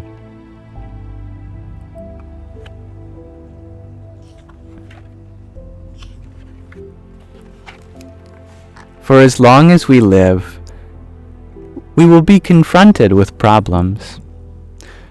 The ignorant take them merely as a nuisance and misfortune, but the wise regard them as valuable and beneficial experiences. When we learn from them and begin to work on ourselves, we progress in our spiritual development. If we do not do this, we remain stuck in the suffering and continue to replay the painful lessons. Here, the Ajna chakra, the eyebrow center, is the sixth chakra and the seat of the inner master. And it offers invaluable assistance by helping us to clarify the true situation and assess what is required. The awakening of the chakras does not proceed in rigid, isolated steps, but takes place on all levels of consciousness simultaneously. The Ajna chakra transmits the response of the inner self with regard to the internal and external experiences and situations that we meet on the spiritual path. The tools that help us are manana, to think about, to reflect; sankalpa, to have the right intentions, to make positive resolutions; vikalpa, to remove doubts and discard false ideas; and atma chintana, to be conscious of the divine self, the Atma, at all times.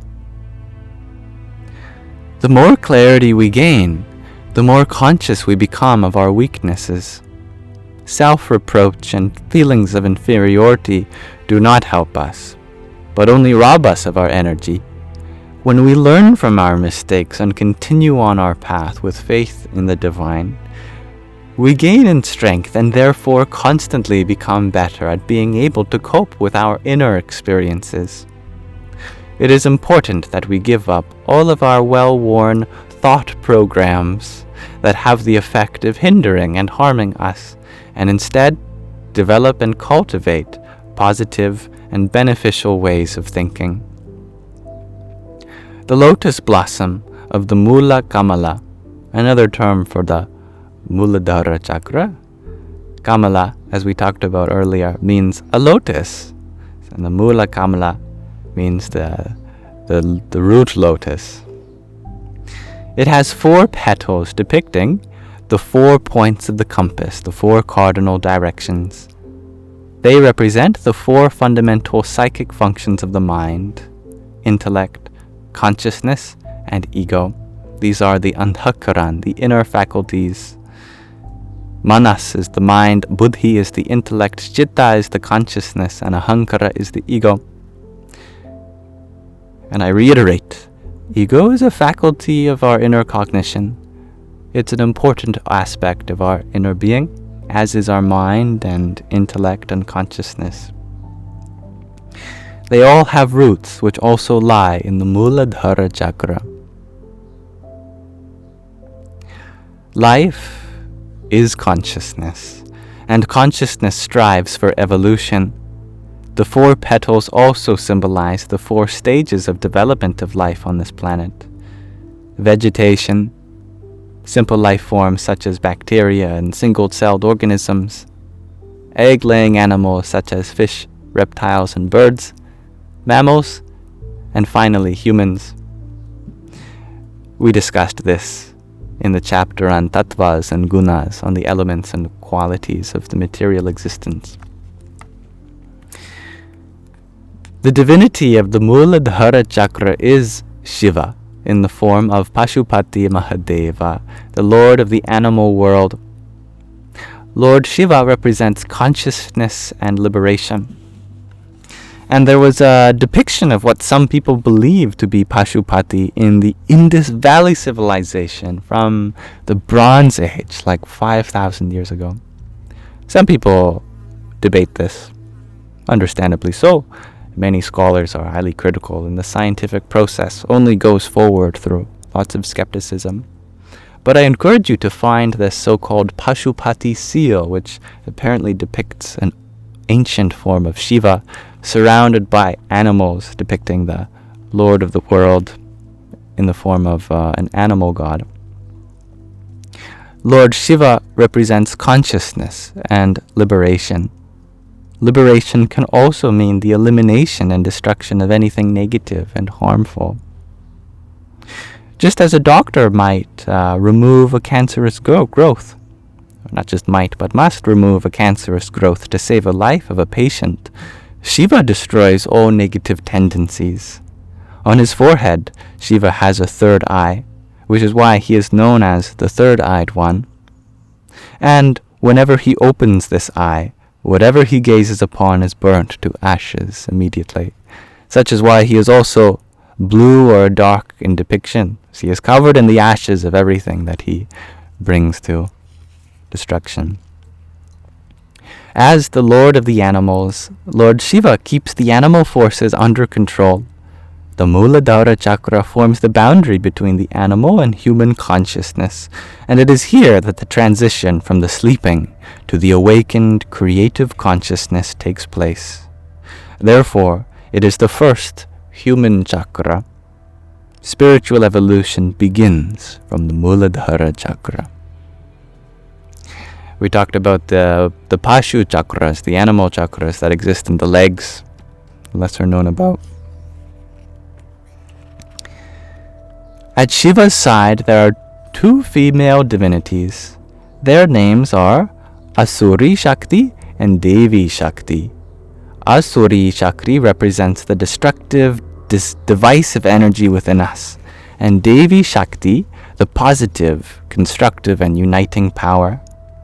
Through a positive lifestyle, confident attitude to life, keeping spiritual company, called satsang in Sanskrit, good thoughts, understanding, forgiveness, helping, and giving, Asuri Shakti is gradually transformed into Devi Shakti. Shiva and Shakti are the primal principles of creation. Other terms for this are Purusha, self, and Prakriti, nature, Yin and Yang, masculine and feminine principles. An important symbol in the Muladhara chakra is the Shiva Lingam, an astral symbol for creativity, creative power, and consciousness. In this symbol, a snake winds around the Shiva Lingam 3.5 times. The 3 rotations of the serpent represent the first 3 levels of consciousness: unconscious, subconscious, and conscious. And the half turn refers to the awakened superconscious. As the head of the snake is pointing downwards, this is an indication that the evolutionary process can also again go downwards. Wisdom does not develop by itself. It needs constant conscious effort to purify the thoughts and steer the actions toward the good.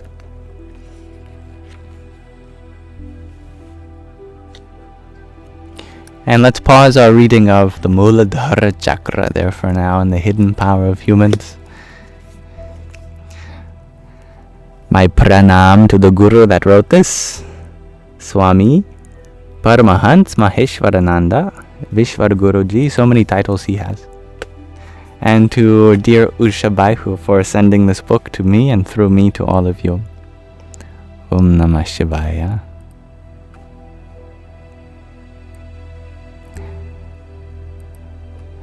And we are coming to a close of the Sangha. Hello Priscilla, welcome back. You like the bandana? Oh, I'm happy to hear that. We were talking about various symbols in the root chakra, like the Shiva Lingam and the serpent that's coiled around it. Shiva Lingam, you might have seen, it looks like a cylindrical phallic shape. No coincidence, it represents the masculine feminine, but it's also surrounded by this oval, and that represents the feminine principle, these 2 principles being in union. It's a very ancient symbol, and it's found in the depiction of the root chakra as well.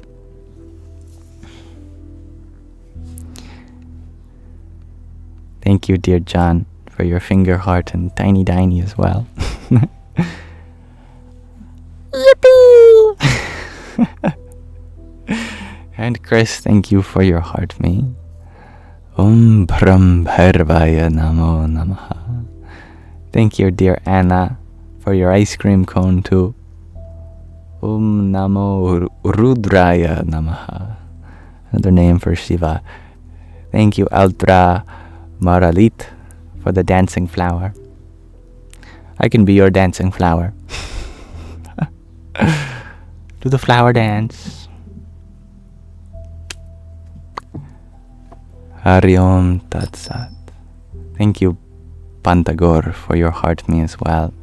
And Ultra Maralit, thank you for your cake too. And the ice cream.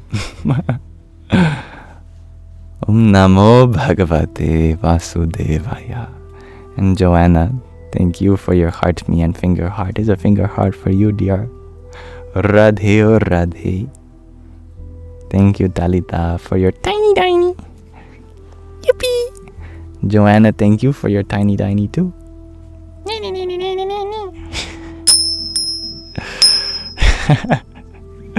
I feel like the tiny tinies possess me every time I see them. Alright, before we go today, let's do a short minute-long meditation. Very brief.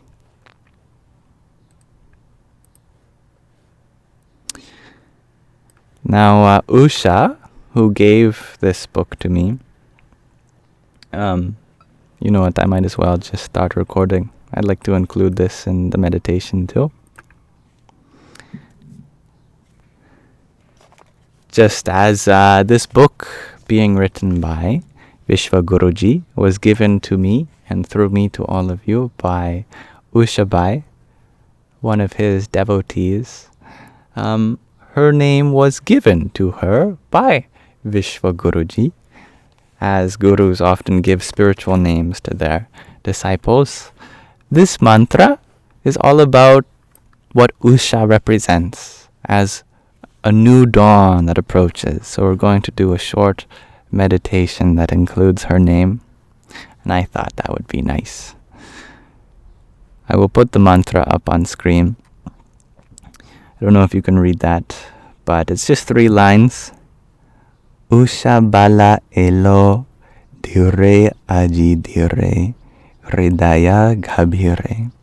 And I didn't have enough space to give the full translation, but in brief, it says very slowly, a new dawn, Usha, appears in my heart. And it refers to the spiritual light that comes after so many lifetimes of experiencing the ups and downs, the darkness of this world. And there's a beautiful song I'll put in the background for us to meditate on together.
Told you it was short. The video is not that long. It's only 1 minute and 12 seconds long. Nonetheless, my gratitude for dear Usha Bai, spiritual sister, remains eternally, now and for forever, and may the new dawn approach, slow as it is for us all, as fellow spiritual seekers, in our heart. Namaste. Thank you. And with that, we will be bringing our live stream to a close. Thank you, dear Joanna, for your 12 roses you sent. Hariom Tat Sat. Federica, thank you for your 6 roses too. Om Namah Shakti Shavaya. Thank you for sharing a widespread hug to everyone's heart, Magdalene. That's so beautiful of you to do. I receive it and I add to that.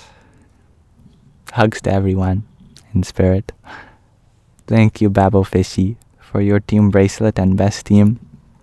Thank you, dear Gina, for your 3 roses. Good night, dear Priscilla. Thank you for being here as always, Don Suela.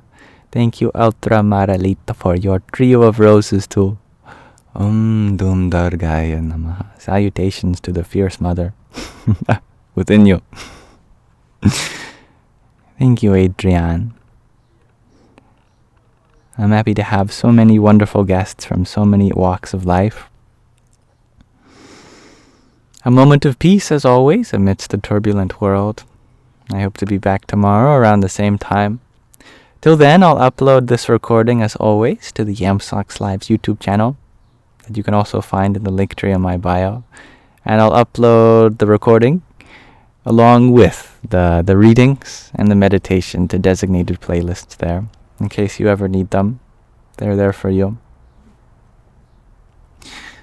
And if you like my Yamdana or the Yamsox, these are highly ridiculous but highly comfortable articles of apparel that are voluntarily available in the link tree in my bio too, in the store section. So in case you want anything in return physically for supporting me, though it's never expected, that's something for you there. May this live stream be an offering to the divinity within you. Om Bhur Swaha Tatsavitur Varenyam Bhargo Devasya Dhimahi Dhiyo Yonah Prachodayat. Om. From the earth to the air to the interspace, there we find that sun-like radiance, worthy of worship, remover of darkness, feminine divine, we meditate upon. May you enlighten our intellect and propel us in our enlightenment.